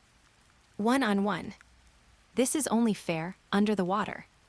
Accompanied by a huge splash of water, Hulk sank to the bottom of the lake, and his huge body dug 2 deep trenches at the bottom of the river like plowing land. Use the remaining courage to pursue the enemy, and don't seek fame by imitating the tyrant. Bang! Hawk, who was originally coming for Hulk's life, started to move, and a huge splash of water burst out behind him again. Then he rushed in front of Hulk again and punched out with his right fist. All of a sudden, Hulk, who was already lying on the lake bed, suddenly bent his body, and the lake bed beneath him collapsed again at this moment. Gurgling water continued to pour out with the rolling of the mud under the lake bed, burying Hulk and blocking Hawk's sight. Next second, the lake bed of Lake Culver began to wriggle at this moment, as if there was a huge earthworm rolling under the lake bed. In just a blink of an eye, it had wriggled 10 meters away. "Wanna run? Can you run?" Hawk sneered, looked at the rapidly wriggling lake bed, chased after it again, and punched out with his right fist again. Hulk broke out of the ground at this moment, his eyes wide open, roaring, and used his chest to withstand the blow. Then he flew backwards again, but at the moment of flying backwards, he threw the thing he pulled out from under the lake bed towards Hawk. It was a surf boat. It had been sleeping at the bottom of the lake for who knows how long and was already covered with moss. Hawk looked at the surf boat coming towards him, and without dodging or avoiding it, he went straight towards it. Boom! Hawk paused. The surf boat also broke into 2 pieces, passed over his body, and continued to move backwards without slowing down. But it was this meal that gave Hulk his opportunity. Oh! The surface of Lake Culver was surging with boiling water. A green head suddenly broke out of the water and then took a deep breath of fresh air. Gwen, who had just dragged Natasha to a safe place and was panting, just looked at the lake and saw a green head emerging, and her heart tightened in fear. At this time, Hulk, with most of his body already out of the water, paused in the air again, as if he had thought of something, and roared towards the water with his head down. At the last moment, Hawk once again grabbed Hulk's right leg, smiled coldly, and with the explosion of his small universe, he suddenly exerted force in the water, and once again dragged Hulk, who was trying to escape from Lake Culver, into the water, and threw him to the bottom of the lake again. Hulk was thrown into the water again and looked at the water surface close at hand, with his limbs spread out, trying to get out of the water again. It's a pity that there is no chance. Boom! Hulk's entire back hit the lake bed again. Just when he was about to repeat the escape operation, Hawk caught up with him and punched him again, knocking Hulk over as he tried to dive under the lake bed. Don't you know that you can't use the same move twice against a saint? Go to hell. Hulk. Roar. Sonic punch. Bang, bang, bang, bang. Beneath the water, splashes surge. Above the water surface, a column of water rose. One after another, columns of water rose into the air accompanied by loud noises in the water. Gwen ran to the lake again.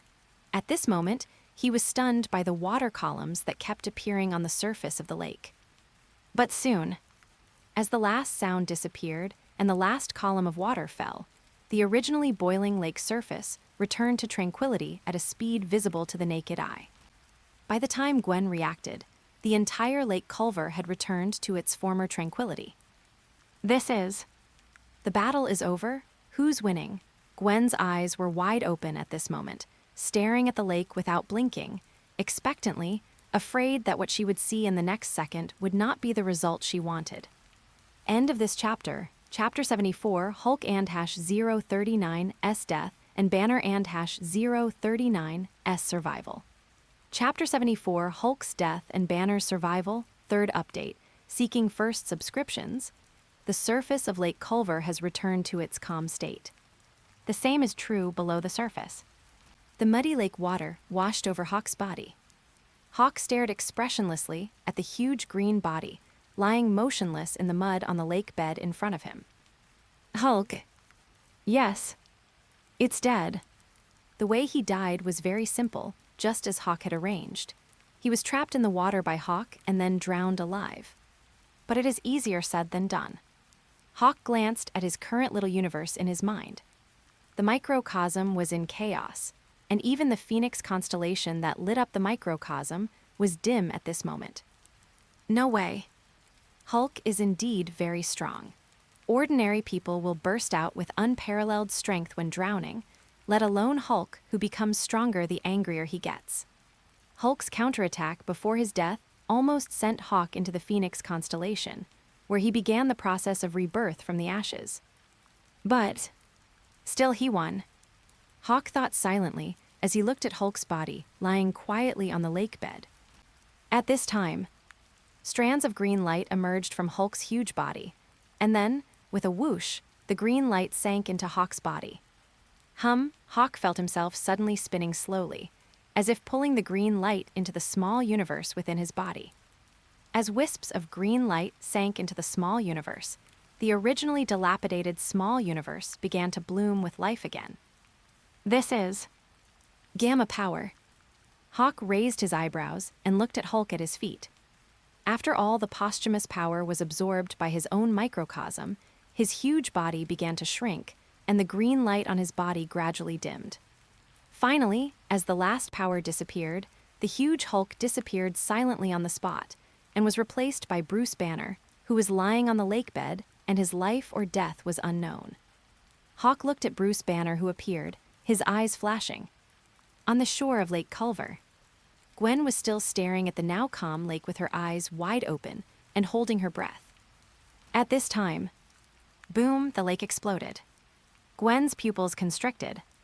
Next moment, she looked at Hawk, who broke through the water and reappeared in front of her. She could no longer hold back her relief, and her tense face broke into a smile. Gwen hurriedly ran towards Hawk, who had broken through the water and landed on the shore again with Bruce Banner in his arms. Hawk. Oh. Hawk's upper body clothes had been torn in the fight, and his casual pants were also in tatters. After throwing Bruce Banner aside, he looked at Gwen, who was running towards him with tears in her eyes, and smiled. Next second, he fell to the side. Thick and greasy IT. Hawk. Gwen was stunned at first, then quickly quickened her pace and supported Hawk at the moment he fell, her voice trembling. What's wrong with you? Hawk rested his head on Gwen's shoulder. I am fine. Liar. Gwen almost cried when she saw Hawk's pale face. Hawk shook his head. It's okay, I'm just exhausted. Real? Hawk nodded. His fight with Hulk did indeed make him feel exhausted after his microcosm burned. It was fine under the lake. After all, he was still in combat mode, but it became unbearable as soon as he got ashore. Endless weakness and powerlessness instantly invaded every corner of his body. But after absorbing the power of gamma, the microcosm, the Phoenix constellation map that had originally dimmed, slowly became brighter again, and the powerful self-healing ability was also quickly eliminating this feeling of powerlessness. Although it wouldn't be so quick for Hawk to recover to his peak form in the blink of an eye. But in just a blink of an eye, color appeared on his originally pale face again. Gwen saw the blood on Hawk's cheeks again, and finally she was convinced of Hawk's words. She breathed a sigh of relief and then seemed to think of something. While supporting Hawk, she set her eyes on Bruce Banner lying on the ground. Maybe because he transformed into the Hulk, Bruce Banner bought himself a pair of public pants to avoid the embarrassing situation of being naked after transforming into the Hulk and recovering. Gwen looked at Bruce Banner, who was soaking wet with only a pair of shorts left on, and glanced sideways at Hawk, who was leaning on her shoulder. Isn't he dead? Not dead. That Hulk is dead. Hawk said this with certainty, and then his eyes fell on Bruce Banner, who was lying motionless on the ground. But he's not dead. After all, Hulk is Hulk, and Bruce Banner is Bruce Banner. Hawk was also surprised when he saw Bruce Banner appear after Hulk died. Hulk died, but Bruce Banner did not die. However, after Bruce Banner subconsciously opened his eyes under the lake bed, he drank several mouthfuls of water in succession and then choked to death. He was also a little hesitant about whether to leave Bruce Banner at the bottom of the lake. But Hawk chuckled softly, inhaling the scent of Gwen's hair, and said in a weak voice, "It was Hulk who killed my sister, not Bruce Banner," just as he had insisted at the beginning. If it was Bruce Banner who killed his sister, he would not have said those nonsense and would have punched Bruce Banner into 8 pieces. Injustice has its head, and debt has its owner. Hulk is dead. He and Bruce Banner are done with each other. This is also why he brought Bruce Banner ashore from the bottom of the lake. Then he's choked up, and he'll probably wake up after a while. All right, let's go back, Hawk said, looking up at the sky, and said to Gwen, "If we go back now, we should be able to get home before your curfew." Gwen raised an eyebrow, as if she had thought of something, and shook her head. "I don't think it's likely." "What's wrong?" "Our car was smashed." With Gwen's support, Hawk saw the yellow Corolla, which was parked far away but was still smashed into a scrap car. He also saw Natasha Romanoff lying on the grass not far away, sleeping as sweetly as a baby. Gwen met Hawk's gaze and explained hastily with an innocent tone, "I didn't want to knock her out. I saw she took out her phone and thought she was going to tip off someone, so I knocked her out with a stick." Hawk looked at Gwen, whose face and tone were innocent, and after a moment's thought, he took back the words that he would tell Natasha his identity. He then said, "Do you have a cell phone?" Gwen pulled her phone from her pocket. "Have 1646. Gwen supported the weak Hawk with one hand, took out her cell phone with the other hand, and dialed Hawk's number. The call was answered quickly. Anna's voice came from the other end of the phone. "I'm in. Have your people drive the car over here." Anna on the other end of the phone was silent for a while, and after reacting, she said directly, "Wait a moment, Hawk." 3 minutes later, a black Chevrolet SUV drove over from the end of the trail not far away and stopped in front of Hawk and Gwen. A man in a black suit got out of the car. "Mr. Hawk." "Key." Hawk interrupted the man in the black suit directly. The latter paused, then took out the car keys from his pocket and handed them over. Hawk reached out to take the car keys and gave them directly to Gwen. Then, with Gwen's support, he moved towards the body of the Chevrolet SUV. With Gwen's help, Hawk opened the passenger door and prepared to get in. He seemed to have thought of something and looked at the man in the black suit who turned around with his hands crossed in front of him, his attitude very formal. That's right. The man in the black suit looked up at Hawk when he heard the voice. "Gentlemen, Natasha and Bruce can die, but not today." "Understood, sir." The man in the black suit paused for a moment, then nodded and responded in a deep voice. Hawk said nothing more, and with Gwen's help, he got into the passenger seat and leaned back against it. Gwen closed the car door and walked towards the driver's door. When she passed the man in the black suit, she paused and said to him, "Thank you for the car." The man in the black suit quickly said, "You're welcome. This is what we should do." Gwen looked at the man in the black suit with a somewhat panicked expression, blinked, then smiled, thanked the man in the black suit again, opened the driver's door and got in. "Hawk, you should speak more politely. After all, they gave us a car." "Okay." Hawk, who was leaning on the passenger seat and feeling the unprecedented pain brought by the powerful healing ability during the healing process, glanced at Gwen and smiled. "Then help me get out of the car, and I will give him a kowtow."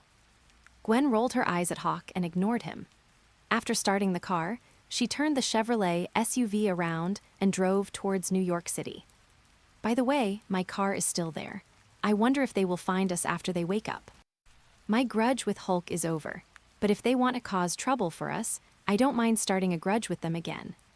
That woman in combat uniform seems to be that." "Gwen." Can you let me rest for a while? I'm very tired." "All right." The man in the black suit crossed his arms, watched his Chevrolet SUV drive away, then took out his cell phone and made a call, reporting Hawk and Gwen's departure. as well as what Gwen said before she left. The voice on the other end of the phone was silent for a while.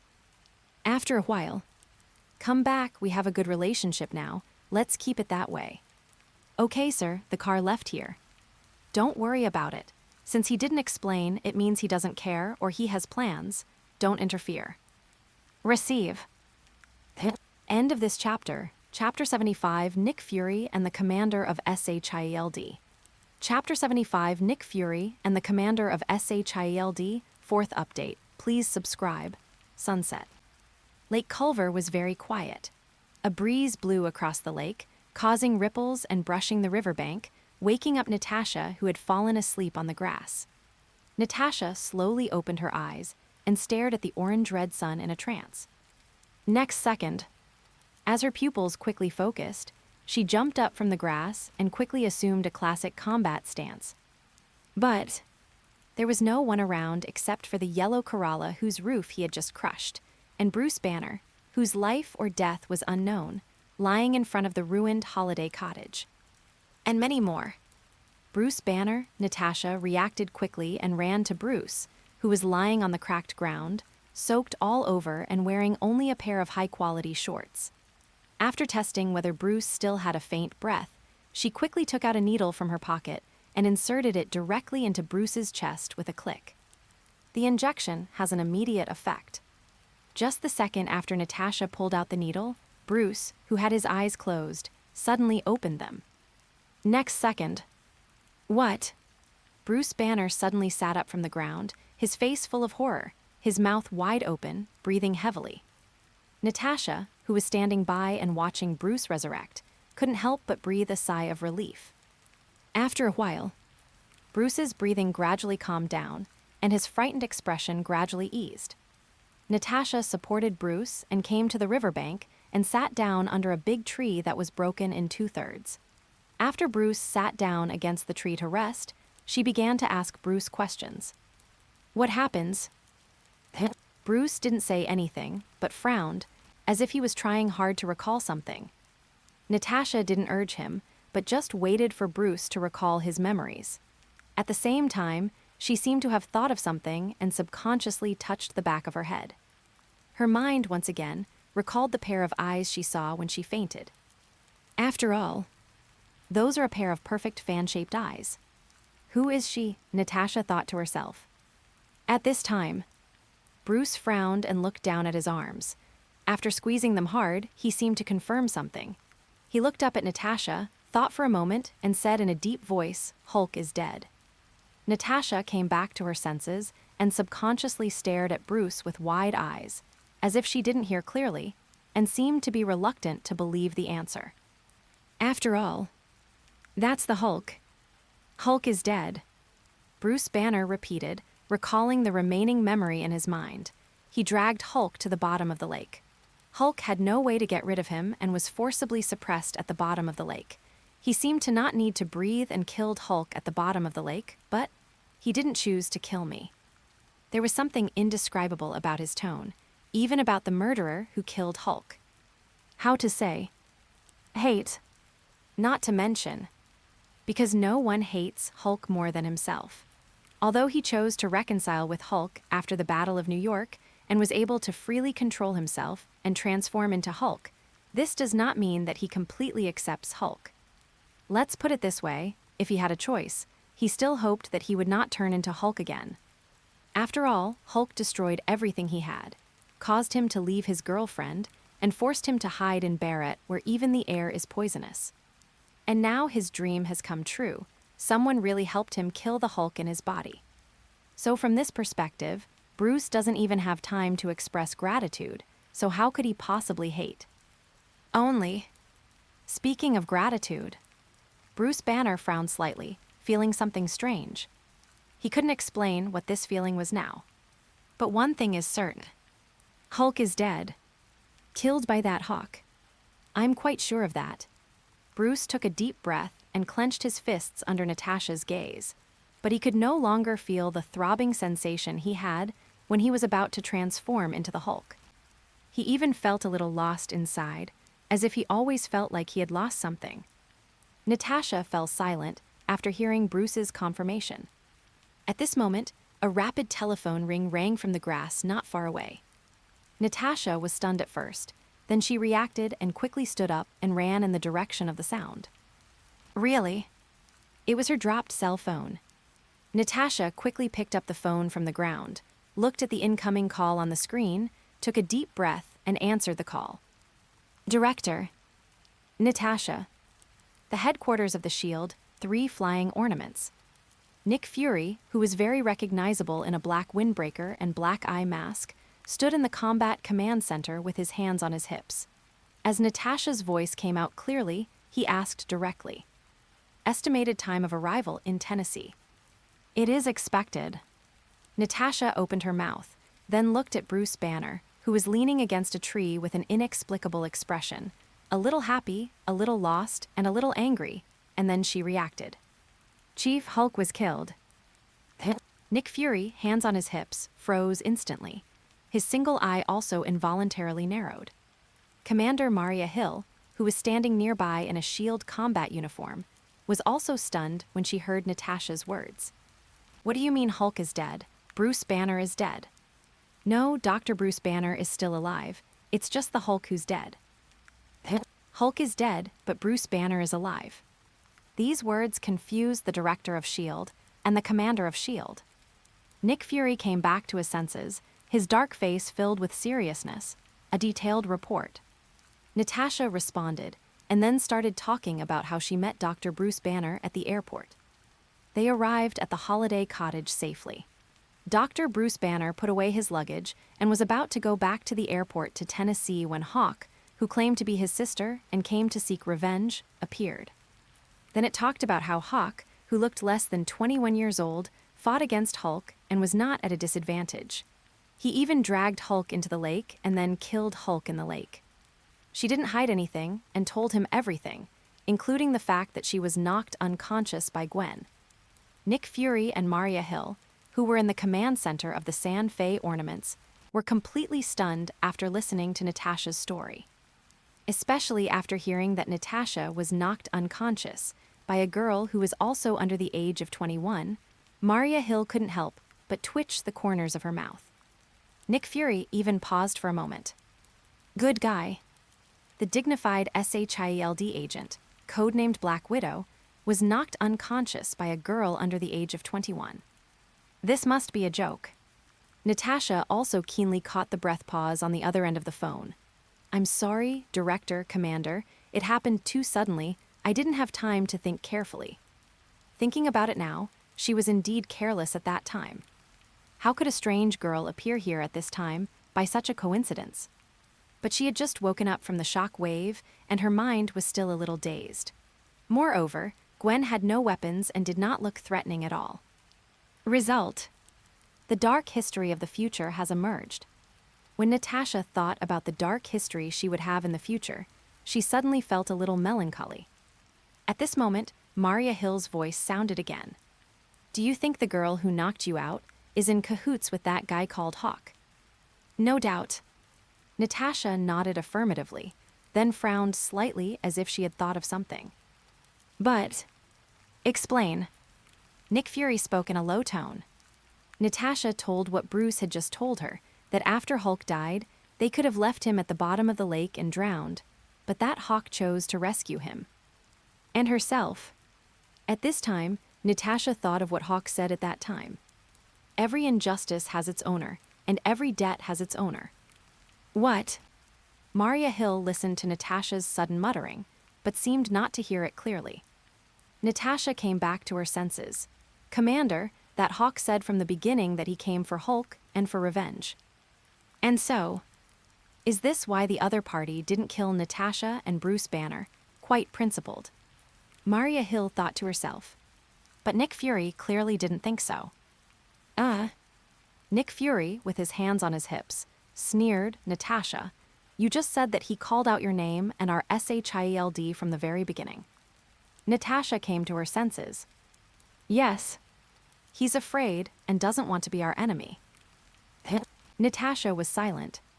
Maria Hill glanced sideways, frowning slightly as she looked at Nick Fury. She didn't quite agree with what Nick Fury said. They knew how powerful Hulk was, and there was no way to kill him even if he was locked in a glass cage from thousands of miles above. What's more, there is a hawk who can kill Hulk.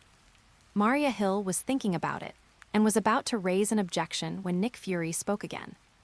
That hawk's name is just Hawk. Are there any other details that can be used to find him? Hold on. Natasha was slightly startled by Nick Fury's words. She subconsciously looked around and saw the license plate on the crushed Corolla not far away. Chief, we found a car at the scene that looks like the one they drove. Nick Fury's one eye lit up when he heard this. GW 521. Check. Nick Fury immediately gave an order to a S.H.I.E.L.D. agent. The S.H.I.E.L.D. agent responded and began to work on the keyboard. End of this chapter, Chapter 76, The Rebellious Nick Fury. Chapter 76, The Rebellious Director of S.H.I.E.L.D. 5th update, please subscribe. As an agency directly under the World Security Council, jointly established by the 5 major overlords, S.H.I.E.L.D. has enormous authority. Especially for other countries under the 5 hegemons, S.H.I.E.L.D's power is almost above that of those countries' own law enforcement agencies. As for the 5 hegemons, far away. After the S.H.I.E.L.D. agent entered the license plate number into the system for retrieval, relevant information was quickly retrieved one after another. The owner of the license plate and the owner's driving information. In less than a few seconds, Gwen Stacy's photo appeared gorgeously on the S.H.I.E.L.D. screen. Send it to Natasha. Yes. Ding dong. Natasha listened to the ringing of her cell phone and took a look at the photo that had just been sent to her. Into the eye. The photo of Gwen with a sweet smile instantly caught my eye. Director, it's her. Nick Fury nodded indifferently. Search her network for any information on someone named Hawk. The S.H.I.E.L.D. agents began the search work almost simultaneously as Nick Fury spoke. But Hawk's social media account, no. Hawk social photos, no. Hawk driving information, also no. Apart from the relevant text introduction, there is no other information. Nick Fury frowned slightly. I got the wrong guy. Should not. The S.H.I.E.L.D. agent quickly turned to look at Nick Fury. According to our search through Gwen Stacy's network of connections, the only person we could connect to is Hawk. Hawk is a 17-year-old male, and like Gwen Stacy, he's a 12th grade student at Midtown High School in New York. According to the social media accounts of other Midtown High students, Hawk and Gwen Stacy are suspected to be dating. Nick Fury spoke in a low tone. No pictures of him. No. The S.H.I.E.L.D. agent, fearing he might be careless, searched again and confirmed, Director, Hawk doesn't have any social media accounts online. Logically, he's 17 years old and should have a driver's license, but there's no record of him in the New York DMV system. Good guy. What an atypical high school student. Nick Fury exclaimed in his heart. Next second, he smiled. Has Gwen Stacy's information been confirmed? Confirmed. Gwen Stacy, born on May 21, 1995. Father, George Stacy, New York Police Department. The S.H.I.E.L.D. agents immediately retrieved Gwen Stacy's detailed information. But before he could finish his report, he was interrupted. Nick Fury gave the order without waiting for the S.H.I.E.L.D. agent to finish. Notify the New York S.H.I.E.L.D. Operations Command Center and have them. Wait a moment. Just as Nick Fury ordered to notify New York S.H.I.E.L.D. to dispatch, Maria Hill, who was standing by and reacted, quickly interrupted. Then she looked at Nick Fury, who was giving orders as thoughtlessly as firing a gun, and frowned, Director, what are you doing? Nick Fury looked at Maria Hill. He needs to be managed. We don't even have any information about him right now. So we are sending people now. No. What? I disagree. Maria Hill stared into Nick Fury's one eye and said in a deep voice, I don't agree to act rashly before we get the information about Hawk. What a joke.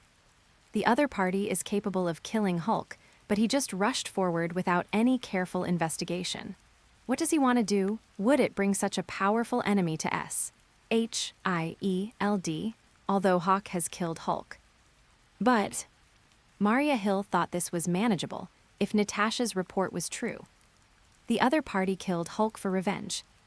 Then the reason why Natasha and Bruce Banner were not killed was because they were very principled. It's good to have principles. Having principles means having a bottom line, and having a bottom line means that the other party may not be in the camp of justice, but at least in the neutral camp.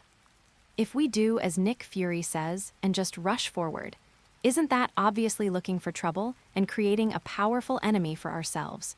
And so, Maria Hill strongly disagrees with Nick Fury. We should investigate thoroughly first, and then send agents to make contact. Touch. Nick Fury's single eye flashed. Hill, he killed Hulk, our Hulk. This is a provocation. For this reason alone, strict control must be implemented. Talking. Nick Fury looked again at the agents of S.H.I.E.L.D. Notify. I said no. Maria Hill looked expressionlessly at the S.H.I.E.L.D. agents who stood up and faced them not far away and said in a deep voice, I am now the Deputy Director of S.H.I.E.L.D. and the S.H.I.E.L.D. Operations Commander. Without my order, any action against Hawk is prohibited. The S.H.I.E.L.D. agents looked at each other, then seemed to have thought of something and responded. Yes, Chief Fury. Maria Hill then looked at Nick Fury with a serious expression and said in a deep voice, don't forget, your ban has not been lifted by the Security Council yet. Until the Security Council lifts it, all decisions for S.H.I.E.L.D. must be made by me. Yes. Nick Fury is grounded by the World Security Council. The reason is simple. Who made Nick Fury disobey the order of the World Security Council? Does he really think that there is no price to pay for going against the wishes of the 5 overlords? In the Battle of New York in the first half of the year, the decision to launch a nuclear bomb was a joint resolution made by the World Security Council and was initially handed over to S.H.I.E.L.D. for execution. But the result? The S.H.I.E.L.D., which is under the control of the World Security Council, and its director took the lead in violating their resolution and even ran out and shot down a fighter plane belonging to S.H.I.E.L.D. with his own hands. Good guy. The director of S.H.I.E.L.D. shot down the S.H.I.E.L.D. fighter. What is this trying to do? Rebellion, so, even if the final result is good, in the eyes of the World Security Council, Nick Fury is clearly a rebellious person. There is something to say. Loyalty is not absolute, it is absolutely disloyal. The Security Council's initial decision was to directly fire Nick Fury and kick him out, making an example of him to warn others and tell S.H.I.E.L.D. that S.H.I.E.L.D. is the Security Council's S.H.I.E.L.D., not the other way around. But someone pleaded. After all, Nick Fury's old friend Alexander Pierce is one of the 5 members of the Security Council. In order to prevent Nick Fury from being fired, Alexander Pierce had to persuade the other 4 directors to change their minds.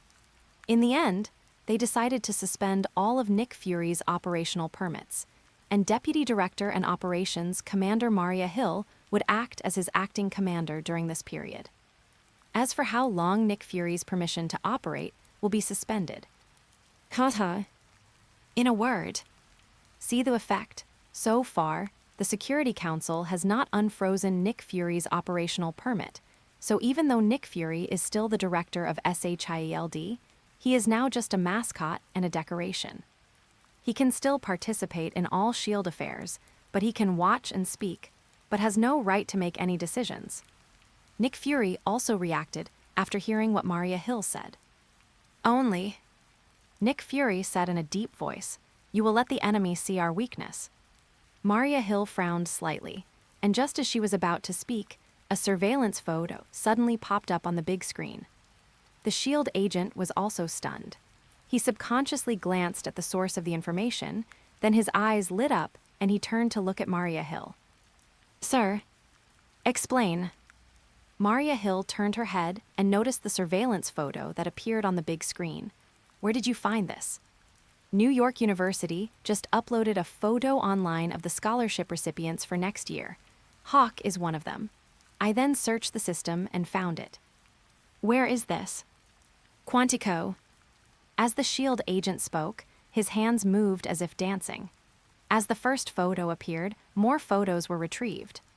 One after another, photos of Hawk's figure appearing in the surveillance footage of Quantico Town were projected onto the big screen. At the same time, Natasha, who had been online the entire time, but pretended to be invisible during the argument between the director of S.H.I.E.L.D. and the commander of S.H.I.E.L.D., also confirmed, "Sir, I confirm your identity." Maria Hill frowned slightly as she watched the big screen display a photo of Hawk wearing a hat, which was found in the Quantico Town surveillance system. "When is this?" "July 5th. Maria Hill frowned again when she heard this, and then seemed to think of something. If she remembered correctly, something big seemed to have happened in Quantico that day. Chaos breaks out at the Quantico military base. Really?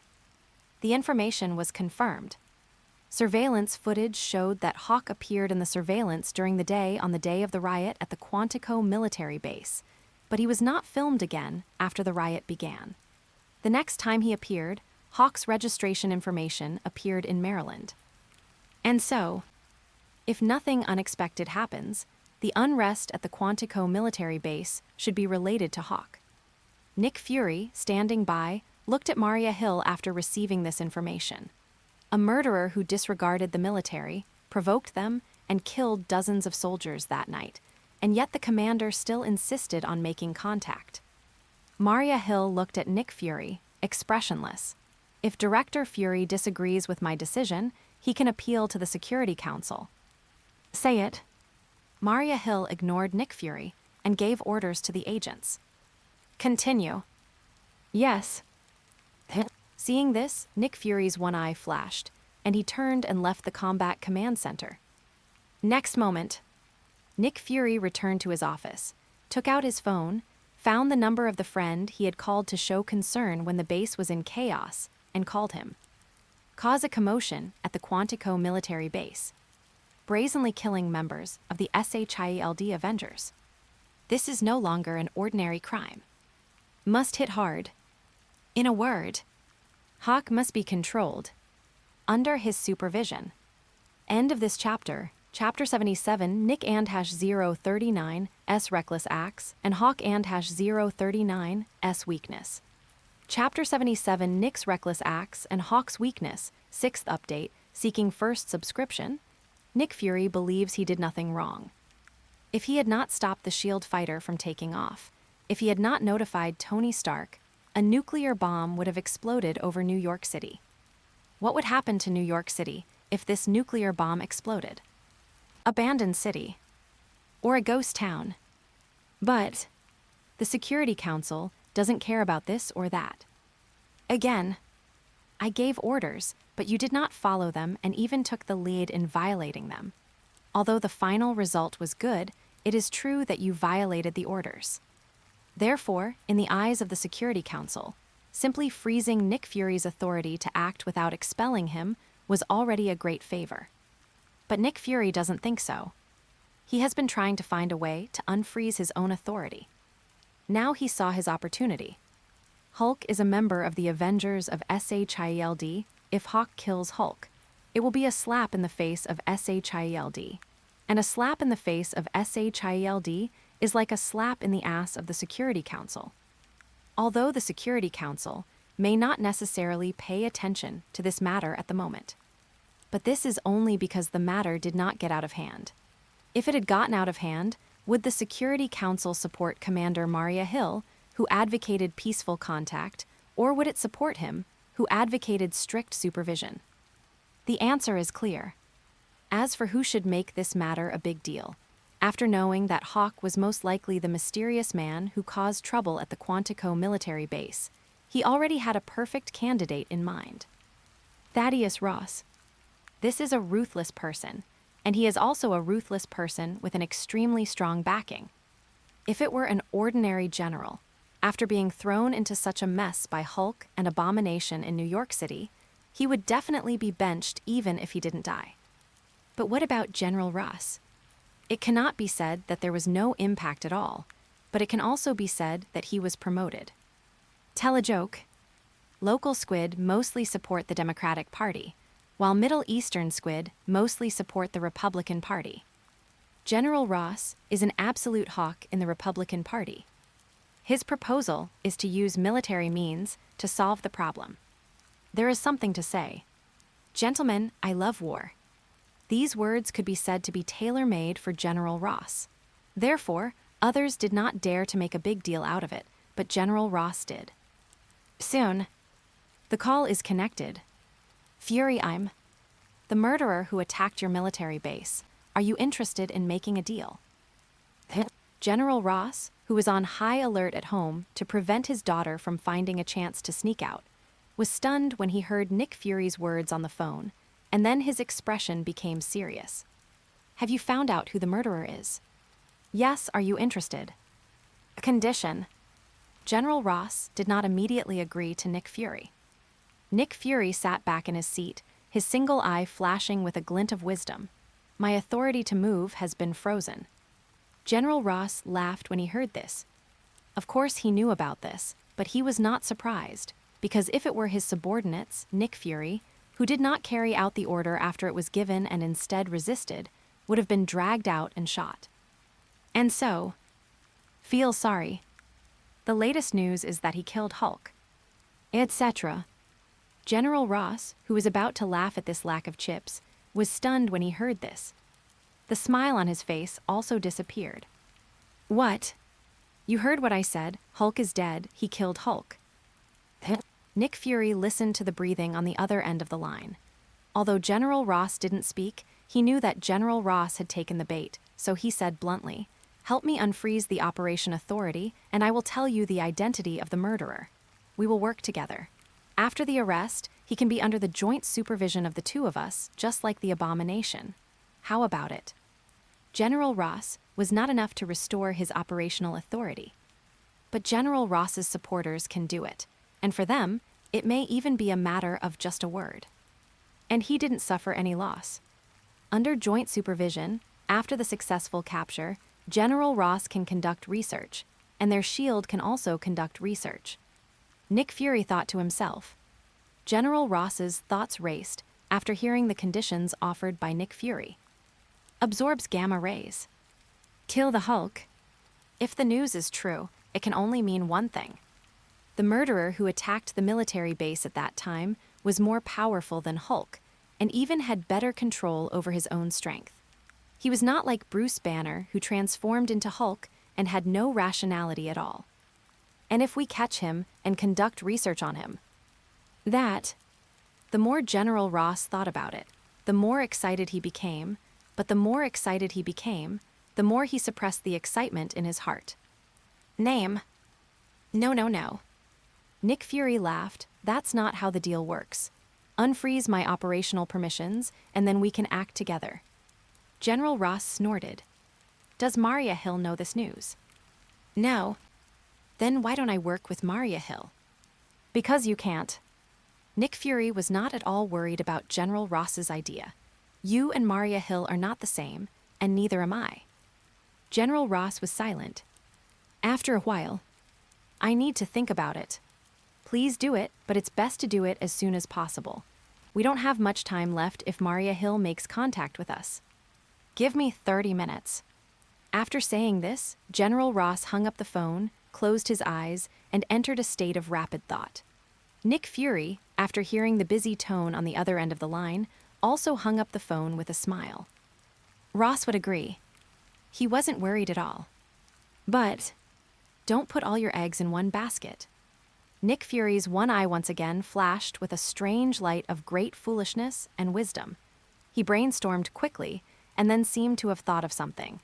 He turned on the computer in front of him and looked up Gwen Stacy's information. Into the eye. He looked at the photo of Gwen Stacy on the computer screen. The light in the one eye became more and more weird and suicidal. At the same time, Gwen was now supporting Hawk and returning to their apartment in Queensboro Bridge Park.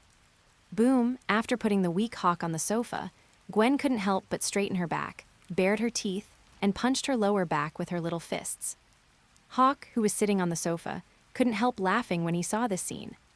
Gwen, who was straightening her waist to relieve the pain, couldn't help but pause when she heard the strong laughter coming from behind her. Suffered. Hawk couldn't help but feel a pang in his heart when he saw the scene. Really? Gwen, with her back to Hawk, slowly turned around and cast a suspicious look at Hawk, who looked weak but had a slightly red face. Gwen's eyes also became a little strange and dangerous at this moment. Hawk. Hawk spoke, coughed, and his voice became weak again. Cough, cough, what's wrong? Gwen raised her eyebrows. Her voice couldn't help but rise a few degrees at this moment. Hawk. This means that Hawk is just Hawk without a surname. If Hawk had a surname, he would have used his full name at this moment. Gwen's pretty face was very serious. You're already well, you're just pretending now. I wasn't, don't talk nonsense. Hawk subconsciously denied and shook his head 3 times in a row. But the voice of rebuttal was full of energy.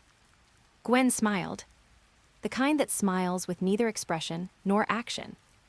Next second, Gwen turned and headed for the door, the kind without hesitation. Shit. Play big. Seeing this, Hawk, who was leaning on the sofa, said inwardly, and his figure instantly disappeared from the sofa. In the blink of an eye, he appeared at the door, blocking the apartment door behind him. Gwen was stunned for a moment, then looked at Hawk, who was blocking the way. Step aside. No. Hawk may not have high emotional intelligence, but his emotional intelligence is still online, so he quickly shook his head. What a joke. If you don't let him do it now, you can still coax him into doing it after spending some time. But if I give in now and want to coax her, the time it will take will be immeasurable. Gwen's pretty face was covered with frost at this moment. Is it fun to lie to me, Hawk? It's not fun, I'm sorry, I was wrong. Hawk readily admitted his mistake and said, but I really didn't lie to you. I was indeed very weak when I came back. This is the truth. To be honest, Hawk had just come out of the lake. Not to mention Hulk, even a group of Chitauri soldiers would probably put him into a process of rebirth from the ashes. Hawk said to Gwen, but I slept in the car and recovered a little. I wanted to tell you, but I saw you were so worried about me and even helped me up the stairs. I was very happy so. Gwen listened to Hawk's explanation, the frost on her face gradually dissipated, and she glanced at Hawk. So what? I can't bear to see you let me go. Hawk explained seriously. Gwen listened to Hawk's explanation, and the frost on her pretty face completely disappeared and turned slightly red. Then she seemed to think of something and rolled her eyes at Hawk. Boring. I'm sorry, I shouldn't have lied to you. Are you still weak now? Not in vain. Okay. Weak.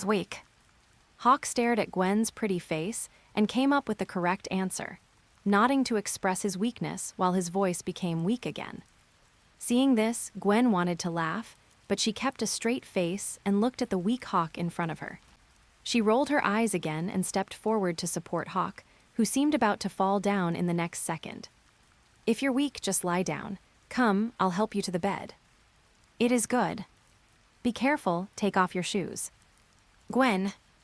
Can you lie down with me for a while? What? Just lie down for a while. You know, I'm very weak now. Just lying down for a while. All right. Wait, what are you doing? End of this chapter. Chapter 78, A Christmas Gift from the Military. Chapter 78, A Christmas Gift from the Military, 7th update, seeking first subscriptions. Christmas in 2012 didn't seem much different from previous Christmases. Christmas songs were playing in the shops along the street. There are snowflakes in the sky. In the community, children formed groups and gathered together to play happily on this very special festival. The whole city of New York is immersed in the joy of the arrival of Christmas. Families either celebrate in various restaurants or gather at home, light a bonfire, and sit around it to celebrate the arrival of the festival. Hawk is also reuniting with his family. Like in previous years, he took the bus to Calvin's cemetery when it was getting dark, walked on the snow on the ground, and came to spend the holiday with his sister. Helen was thinking of inviting him to go to Long Island with Stacy's family for the holidays. But he declined. Although Hawk felt that if nothing unexpected happened in the future, he would definitely marry Gwen, and Gwen would become his only wife and they would become a family. But that is something for the future. But that's later, not now. The most important thing. He also has his own family. And so, Hawke declined Helen's invitation. Since he was a child, he has always spent Christmas with his sister Anya. Even after his sister passed away in 2009, he would still come to spend Christmas with Anya. Because Hawke knew that his sister liked to be lively, but because of her congenital heart disease, she could only watch from afar most of the time. This already made Hawke very distressed, so how could he let Anya spend the holiday alone? Sorry. He can't. In the cemetery. Just like last year, Hawke placed the food that his sister Anya liked in front of the tombstone, then sat on the ground leaning against his sister's tombstone, gazing at the scenery in the distance. Heavy snow was falling from the sky. Magical to say. The heavy snow that had lasted for nearly 2 hours had already covered the nearby ground with a layer of white blanket. But the ground around Hawke and his sister Anya's tombstone was as dry as on a sunny day. Just like in the wilderness with heavy snow falling, the area around the tiger is as dry as summer. Hawke leaned against the tombstone, his eyes slightly closed, his mind immersed in his own little universe. After 3 days of rest, his microcosm completely absorbed the gamma power that was plundered after Hulk's death, and he was completely refreshed. Obviously, his little universe was sublimated. Gamma force is a real power in the Marvel universe. Therefore, his microcosm became a little more real after absorbing the real gamma power. Although it is still far from the real microcosm, it can even be said to be 1,000 miles away. But it only adds a little bit of reality. Compared with the previous small universe, it can be said that one is in the sky and the other is underground. For example, if Hawke needed the power of drowning in the lake to kill Hulk before, he no longer needs that now. If he goes to find Hulk again now, even on land, as long as Hulk still maintains his previous fighting power, he can beat Hulk to death. It's no exaggeration. The most important thing. Hawke, his mind immersed in his own little universe, looked up at the bright, scorching Phoenix constellation emitting incomparable light above the little universe, as well as the dozens of stars that appeared again in the starry sky. Yes, dozens of stars. This was another unexpected gain besides the gamma power, after he successfully took revenge on Hulk. It can't be said to be unexpected. Saint Seiya is a way of holy war. Every time Hawke fights, his microcosm will have more stars to enhance his strength, thus achieving a proportional effect of becoming stronger with each battle.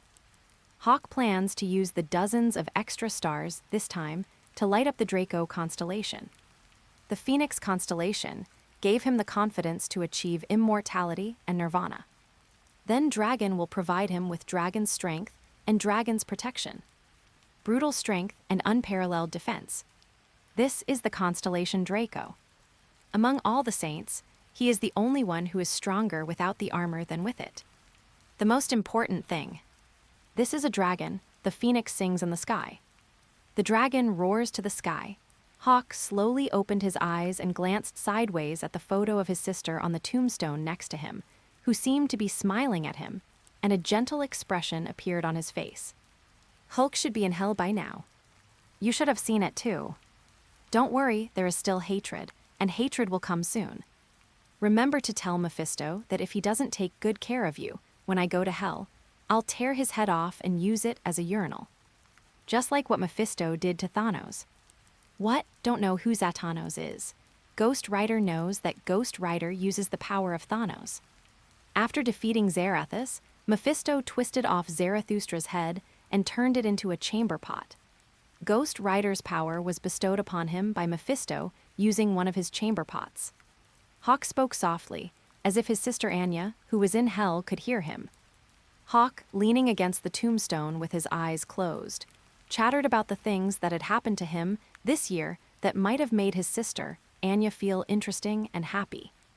At this moment, Hawke is no longer taciturn, but quite talkative. Very talkative. Including today's front-page headlines, Hawke also chatted with his sister Anya. That was when Tony Stark fought Killian the Extremis at the dock in Roslyn Harbor, Tennessee, and set off fireworks with the Iron Legion he had accumulated over the years. When my younger sister Anya was alive, like other little girls, she loved to hear news about billionaires. Last night at the tanker terminal at the port of Roslyn, Tennessee, an unprecedented heroic farewell and identity confession took place. After successfully thwarting the deadly threat posed by the terrorist Aldrich Killian and his extremis virus soldiers, Tony Stark made a jaw-dropping move. He ordered all the remaining Iron Legion armors to fly into the air, performing a priceless fireworks explosion that lit up the night sky. Just this morning at 7 o'clock, Tony Stark reappeared and gave an interview, saying, Hawk leaned against the tombstone, muttering to himself as he thought about what he had read in this morning's newspaper. The cemetery was silent, except for Hawk's whispers. If there is a timid person passing by the cemetery at this moment, when he gets closer and hears the devilish, hellish sounds ringing in his ears, he might think he has seen a ghost. After a while, Hawk's murmurs also died away. He leaned against the tombstone of his sister Anya, as if he was asleep. Just like last year and the year before, Hawk planned to stay here and spend this Christmas with his sister. After all, if nothing unexpected happens, this year will be the last time. Because next year, at the latest before next Christmas, he will find a way to go to Hell and bring his sister back from Hell openly. Mephisto either gives his sister back to him, or he killed Mephisto. Otherwise, there is no choice. I don't know how long it took. There was some noise outside the cemetery, but as time went by, it completely disappeared. At this moment, the entire city of New York seemed to quiet down at the same time. But at this moment, there was a sound of dripping water, as if coming from far away, accompanied by a slight vibration of the ground. Footsteps. The sound of tracks rolling on the ground. It was very far away at first, but gradually it became clearer and closer. The phone in Hawk's arms also vibrated at this moment. Because he was afraid that Gwen would call, Hawk only turned off the ringtone, but did not turn off the phone. Feeling the phone vibrating in his arms, he opened his eyes and took out his phone. He looked at the incoming call. It wasn't Gwen calling, but Anna. Hawk thought about it and answered the phone.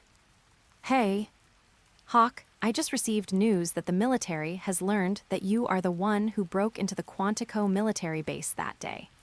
They have already locked onto your location and have sent people to your direction. As soon as the call was connected, Anna's voice hurriedly came out of the microphone. There is only one meaning conveyed. Still sleeping. The person who is going to take you away is here. Hawk raised his eyebrows, and his 5 senses, which usually remained in a normal state, were completely released. Moment. He heard the rumble of armored vehicles skimming across the ground. I could also hear the sound of weapons colliding with each other as the armed soldiers from all over the server trotted. And also, Hawk didn't say anything and hung up Anna's phone. He stood up from the ground with an expressionless face, looked up at the sky, and saw an armed helicopter in the distance, with a searchlight on and propellers rumbling, approaching quickly towards them. Soon, the speeding armed helicopter flew across the sky, and the searchlight banged and hit Hawk with incredible precision, illuminating Hawk's surroundings like bright daylight. Rumble, after the armed helicopter stabilized its attitude while flying over the cemetery, the cabin door opened, and a soldier was already sitting in front of the metal storm, aiming the metal storm, which could fire hundreds of bullets per second, at Hawk under the searchlight. At the same time, bang, the 2 leading armored vehicles, which were equipped with some kind of sonic cannon weapons, slammed open the gate of the cemetery, and then ignored the tombstones erected in the cemetery and ran over them directly, making a rumbling sound and driving in front of Hawk. Click, click. Following closely behind were the federal soldiers. With the searchlights and sonic cannons in place, the soldiers loaded their weapons one after another, and then either stood or squatted, pointing their guns at Hawk, who was standing not far away. War. On the verge of breaking out. End of this chapter. Chapter 79, one wave subsides, another rises. Chapter 79, one wave subsides, another rises, climax at the 8th chapter. The armed helicopters in the sky rumbled. The searchlights illuminated the Calvin cemetery, as bright as day. The 2 sonic cannons mounted on armored vehicles on the ground, and the armed helicopter, with metal storm mounted in the sky, formed a horn around Hawk. The weapons in the hands of the Federal soldiers appeared unusually bright under the illumination of the searchlight. At this moment, Hawk, who was under the searchlight, looked at this scene and smiled. Smile a lot. At this time, following a shrill sound from an attack helicopter in the sky, General Ross's voice resounded over the Calvin cemetery. Hawk, you're surrounded. General Thaddeus Ross, who had immediately dispatched troops to New York to capture Hawk upon receiving his message, was now in the command center at Quantico. Looking at Hawk, projected onto the large screen, exposed beneath the searchlights, he announced in a deep voice, "You are under formal arrest for suspected endangerment of national security and for forcible entry into a military base." He was a little lucky. Originally, he was thinking of sending a special operations team, but after learning of Hawk's whereabouts, he immediately sent a large number of troops to the border. In a word, this isn't Manhattan, nor is it a city street. It's just a cemetery. He didn't even get punished for destroying Manhattan, let alone a cemetery. General Ross is determined to capture Hawk. And so, no nonsense. General Ross, who was far away at the Quantico military base, transmitted his voice through surveillance to the sky above Calvin Cemetery in New York City. You have 10 seconds to surrender. Prepare. Buzz. As General Ross finished speaking, the metal storm on the attack helicopter, aimed at Hawk, that could turn a person into a hornet's nest in a second, began to operate online. Dujujito. The 2 sonic cannons, mounted on the armored vehicles, also entered the charging process under the operation of 2 operators. Correct. The Federal soldiers who surrounded Hawk responded to the order, loaded their bullets into their guns, and shouldered their rocket launchers, aiming at Hawk. Hawk followed General Ross's voice, raised his eyes, ignored the glaring searchlight, and fixed his gaze on the surveillance camera under the helicopter. His eyes fell on the surveillance camera, and his gaze seemed to pass through the void and meet General Ross, who was in the command center of the Quantico military base. Next second, Hawk's mouth curled up slightly. His voice was not loud, but it was clearly transmitted through the surveillance to the command center of the military base. Thaddeus Ross. It suddenly occurred to me. I almost forgot about you. Thank you for reminding me of you. General Ross was stunned for a moment, but then he reacted. Without him, Hawk, who was just under the searchlight, has disappeared. Varied. Boom. What? By the time Hawk was caught by the searchlight again, an armored vehicle equipped with a sonic cannon had been blown away. Accompanied by the screams of the sonic cannon operator, the overturned armored vehicle crashed to the ground with a bang, instantly killing the operator. The second armored vehicle followed closely behind. Before General Ross could react, the second armored vehicle was already blown away. General Ross's eyes narrowed. Fire. Buzz. The armed helicopter that was originally hovering over the cemetery began to move, and the operator in the cabin pressed the metal storm in front of him with both hands. All of a sudden, metal storm aimed at Hawk below and began to spray tongues of fire at full speed. Puff puff, dense bullets poured down like a rainstorm. It hit the ground, causing it to crack and sending dirt flying everywhere. It hit the tombstone, causing it to explode instantly, sending rubble flying everywhere. Bombing the Federal soldiers. Sorry. That's called collateral damage. Fire. Fire. Boom. A soldier looked at Hawk, who had blown one of his comrades away with just a light swing, and panicked, so he quickly fired the rocket launcher he was aiming at Hawk. The rocket dragged its long tail and rushed towards Hawk with a whoosh. Hawk turned and looked. Boom, when the rocket hit Hawk head-on, brilliant sparks flew out and rushed in all directions, setting 2 unlucky soldiers on fire. But that doesn't matter. Success. Not only were the soldiers who launched the rockets delighted, but even General Thaddeus Ross, who was watching the battle from a distance, was delighted. But how is this possible? Before the soldier's joyous expression disappeared from his face, Hawk, whose upper body clothes were already on fire, rushed out from the flames. Bang! The soldier felt the severe pain in his chest and subconsciously looked down. Into the eye. Wow! A hole as big as a fist. Shit. Shoot. Buzz, buzz, buzz. The soldier on the armed helicopter looked at the incredibly clear and bloody scene under the searchlight and instinctively exclaimed in surprise. Then he quickly aimed the metal storm at Hawk, who had torn off his upper body and was burning with clothes. Hawk looked up. Ding, ding, ding. Clang, clang, clang. The bullets shot out from the metal storm, attacking Hawk like a rain of pear blossom needles. Hawk didn't dodge or evade. Dense bullets hit Hawk's head, face, and naked upper body, revealing his muscular body. Sparks fly. Unscathed. Joke. These bullets and the like cannot break through Hulk's defense when they hit him, let alone Hulk, who has already absorbed the gamma power. Hawk took a deep breath and looked at the armed helicopter above his head. The moment the ground cracked under his feet, he soared into the sky like a cannonball. The pilot of the attack helicopter was frightened and tried to fly the helicopter away. Pity. That's too late. Boom! The moment Hawk passed through the attack helicopter like a cannonball, the attack helicopter under him was pierced, and a fireball shot up into the sky, followed by an astonishing explosion. The helicopter turned into a fireball and quickly crashed into the ground below. After a loud bang, it crushed many tombstones and finally stopped under the resistance of the soil. General Ross, who was far away at the Quantico Combat Command Center, was stunned when he saw the completely distorted big screen.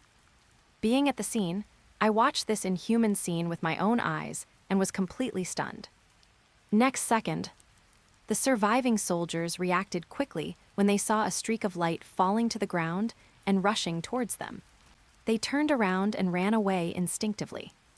Unfortunately, it's too late. Killing one person is killing. Killing two people is also killing. So killing more than 50 people is also killing.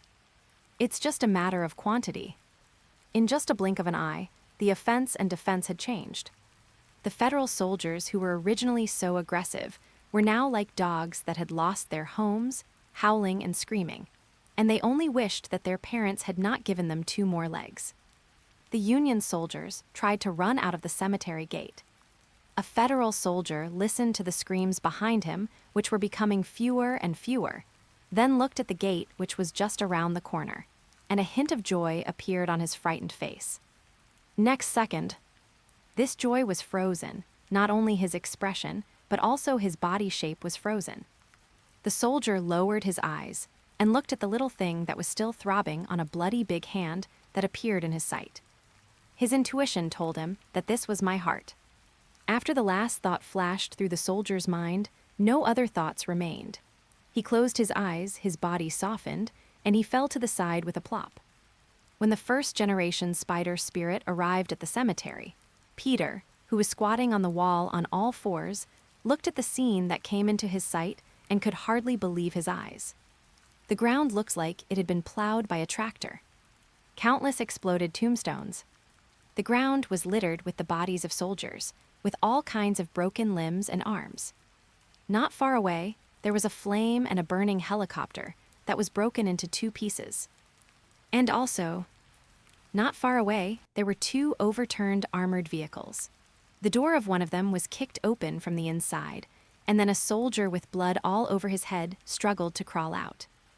Next second, the soldier who had just crawled out halfway seemed to sense something and struggled to raise his eyes. Into the eye. Hawk, with his upper body naked, stood in front of him with an expressionless face. The soldier opened his mouth. I just puffed. Spider's heart trembled as he saw the soldier's head shattered like a watermelon. When he came to his senses, Hawk, who had just been there, had disappeared. What about people? The spider spirit was slightly stunned and looked around subconsciously. Then she stood up from the wall and shot out a spider silk, which swung past with a whoosh. Boom, Peter landed steadily, then looked at Hawk not far away and reached out to stroke his photo on a tombstone in front of him. Hawk stroked the photo of his sister on the tombstone in front of him with his right hand, and a fire was ignited in his heart. Peter approached cautiously. "Huo." "Peter." Hawk retracted his right hand, turned to look at Peter, who had just spoken, and interrupted. "What would you do if someone tried to destroy your Uncle Ben's tombstone?" "What Uncle Ben?" Peter barely hesitated. "I'll kill him." The Peter in front of him is not the amazing Spider-Man, nor the tech Spider-Man, but the first-generation Spider-Man.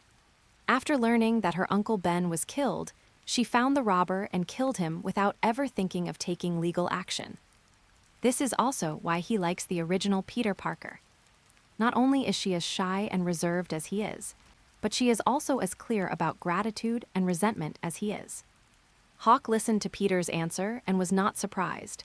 He pointed to his sister Anya's tombstone and said, "This is my sister, Anya." "What? Are you trying to stop me from getting revenge?" Peter's eye twitched as he looked at Hawk, who was staring at him expressionlessly, but with anger visible in the depths of his eyes. He said nothing, but silently moved himself aside. Hawk smiled slightly upon seeing this. "Thank you. Need help?" Peter opened his mouth, but fell silent as Hawk disappeared from his sight before he could finish his words. Finally, it was the alarm bells ringing outside the cemetery that woke him up. "Shit. Something serious has happened." Peter shuddered and reacted. The explosive update is over. I beg for follow-up reading and monthly votes. Love you guys. End of this chapter. Chapter 80, The Vanished Hawk. Chapter 80, The Vanished Hawk. Bonus chapter for first 2,000 subscriptions. Problem occurs. Something big is happening in New York City again. Well-informed media professionals rushed back to their newspaper offices from home almost immediately. And as soon as daylight broke, the new headlines had already appeared. The New York Times: military raid on civilian cemetery on Christmas Eve triggers massacre. Calvin Cemetery becomes slaughterhouse. Wall Street Journal: another disaster for General Ross. Could the tragedy at Calvin Cemetery be a result of a Hulk hunting error? Global Observer: 77 people died tragically, a helicopter exploded into a fireball, and countless tombstones shattered. What on earth did the federal military do? What happened at Calvin Cemetery could not be concealed. This is not. When countless New Yorkers woke up and saw the headlines in the newspapers, especially those who buried their deceased relatives in Calvin Cemetery, they felt as if the sky had fallen. They rushed to Calvin Cemetery as quickly as possible. But Calvin Cemetery has now been blocked by the military support that has arrived.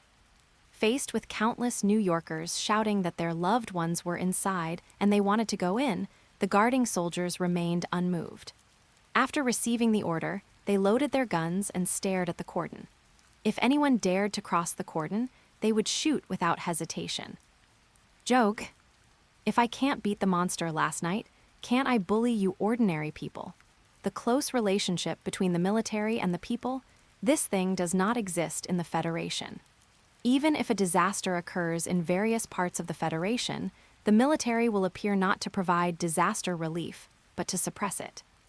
The crowd was extremely angry and immediately held up banners, facing the soldiers across the cordon and protesting. The mayor of New York is also in a state of panic at the moment. After seeing this news, Manhattan taxpayers recalled the losses caused to them by the military's last unauthorized action. Those who had connections called the Pentagon directly, while those who had no connections but some money called the mayor of New York. Just one sentence. Can you do it? If not, get out. They will replace you with a capable mayor. At this moment, the mayor of New York was cursing the military in his heart for the 1,800th time. In the past, the military acted recklessly. But no one could have imagined that the military would be so reckless this time. Turning the cemetery into a battlefield, countless tombstones were turned into powder, and even more tombstones were smashed to pieces. Good guy. Are you going there to carry out a mission, Or are you going to dance on someone's grave? The grim-faced New York mayor immediately held a press conference. Without any ambiguity or hints, he directly pointed out that the Pentagon must give an explanation and account for the incident. The Pentagon said it couldn't hear anything and didn't give any response at all. Washington is quiet. Quantico is also very quiet. At least, that's the surface. But Gwen, who was on vacation with her family in Long Island, couldn't calm down after seeing the message. Calvin Cemetery, last night. Hawk. Gwen quickly took out her phone and called Hawk. The phone is turned off. Gwen's heart skipped a beat. At this moment, on the TV in her bedroom, the beautiful host was reporting what happened at Calvin Cemetery last night. No way. News is time-sensitive. If you don't report it, other TV stations will, and by then the ratings will belong to others. So for the sake of ratings and advertising revenue, the TV station ignored the various calls from Washington trying to persuade them to play dead, fearing that they would be one step behind, and rushed to broadcast the exclusive photos and news materials brought back by their own powerful reporters. When the beautiful host on TV showed a photo of Spider-Man taken at Calvin Cemetery that she had just received for $500, a name suddenly popped up in Gwen's mind. Peter Parker. Gwen's eyes lit up. She picked up her phone again, found Peter's number, and called him directly. This time, the phone was not turned off and was connected quickly. Gwen. Peter, was that Hawk last night? Gwen got straight to the point. Did you see where Hawk went? Peter, on the other end of the phone, was silent for a moment, then scratched his head. I just learned about the Calvin Cemetery incident from the news. Hawk was at. Gwen felt pain in her upper trigeminal nerve. Peter. Peter opened his mouth and hesitated for a moment. Hawk is fine. The battle was over when I arrived. After subconsciously answering Gwen's question, Peter couldn't help but ask, Did Hawk tell you my identity? Gwen heaved a sigh of relief after hearing Hawk was safe. Then, listening to Peter's confusion on the phone, she said in a dark tone, I'm not stupid. You've changed so much, and you've become friends with Hawk. It's not hard to guess that you're Spider-Man.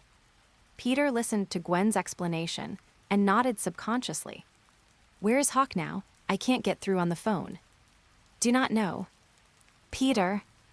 I really do not know. Peter quickly explained, Hawk was walking too fast. He just asked me if I was going to stop him. I didn't have any such intentions, so I got out of the way and then he disappeared. As Peter was speaking, he asked curiously, By the way, Gwen, I thought Hawk went on vacation to Long Island with you. Why was he at the Calvin Cemetery last night? Gwen heard this, thought about it, and pursed her lips. Hawk had a sister named Anya. She died in an accident in 2009 and was buried in Calvin Cemetery. Every Christmas, Hawk would go there to spend time with his sister. She's really my sister. Peter gasped. Gwen raised an eyebrow. What happened? Before he left, Hawk asked me what I would do if someone vandalized Uncle Ben's tombstone. Anya's tombstone was destroyed. Gwen's heart skipped a beat, and her tone couldn't help but rise a little. Peter said quickly, No, I think the tombstone is in good condition and hasn't been damaged. It's just... Gwen's heart skipped a beat again when she heard Peter's hesitant voice. Just what? Peter recalled what he saw behind the tombstone when Hawk was leaving. A nearby cemetery was blown over and accidentally affected Anya's grave. It's over. After hearing Peter's answer, Gwen had only this one thought in her mind. No one understands better than her how much Hawk's sister means to Hawk. If Anya had not been resurrected, even if she had married Hawk, Hawk would probably have chosen to spend Christmas with his sister Anya. It's no exaggeration. And right now, Gwen sounded somewhat incredulous when she came back to her senses. Anya's gravesite exploded. What? No. Peter. It didn't explode. It was just the earth behind it that was impacted, and some of it splashed out. I don't see any coffins or anything like that exposed. The burial mound exploded.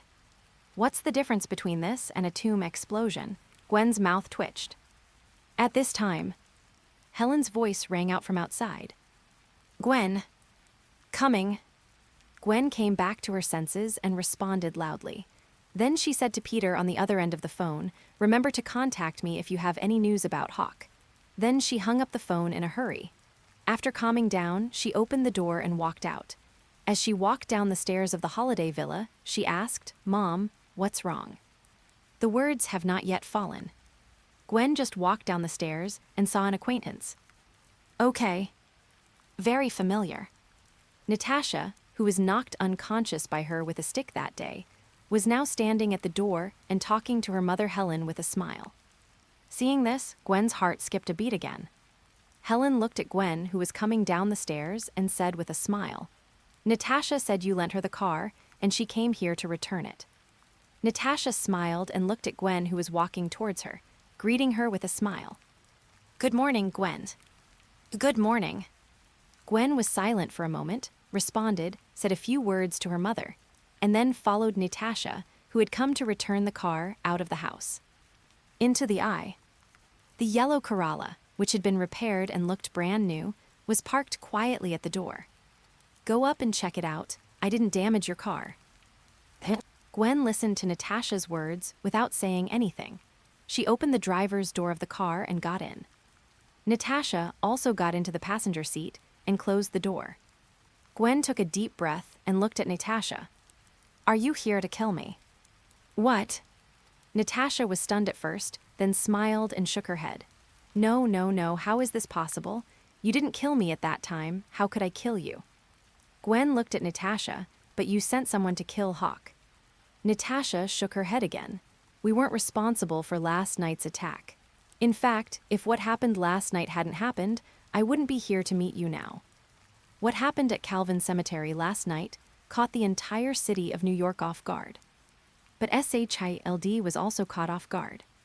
Maria Hill never imagined that she was still collecting information and thinking about how to make the first peaceful contact. Unexpectedly, the military did not abide by the moral code of war and ended up in trouble. Good guy. You did a pre-war assessment, and this is what happened. This is not.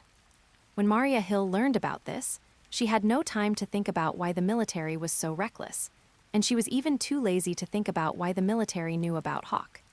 She immediately contacted Natasha, who had just returned from Tennessee yesterday and had not had time to rest, and asked her to drive the yellow Corolla repaired by New York S.H.I.E.L.D to find the only relevant person they could find. That is Gwen. Natasha looked at Gwen with a serious expression. Gwen, we need to know Hawk's location now. If this matter gets out of hand, it will be difficult to resolve. End of this chapter. All right, legends, that's it for today. If you're ready for the next chapter, smash that like button and flood the comments right now.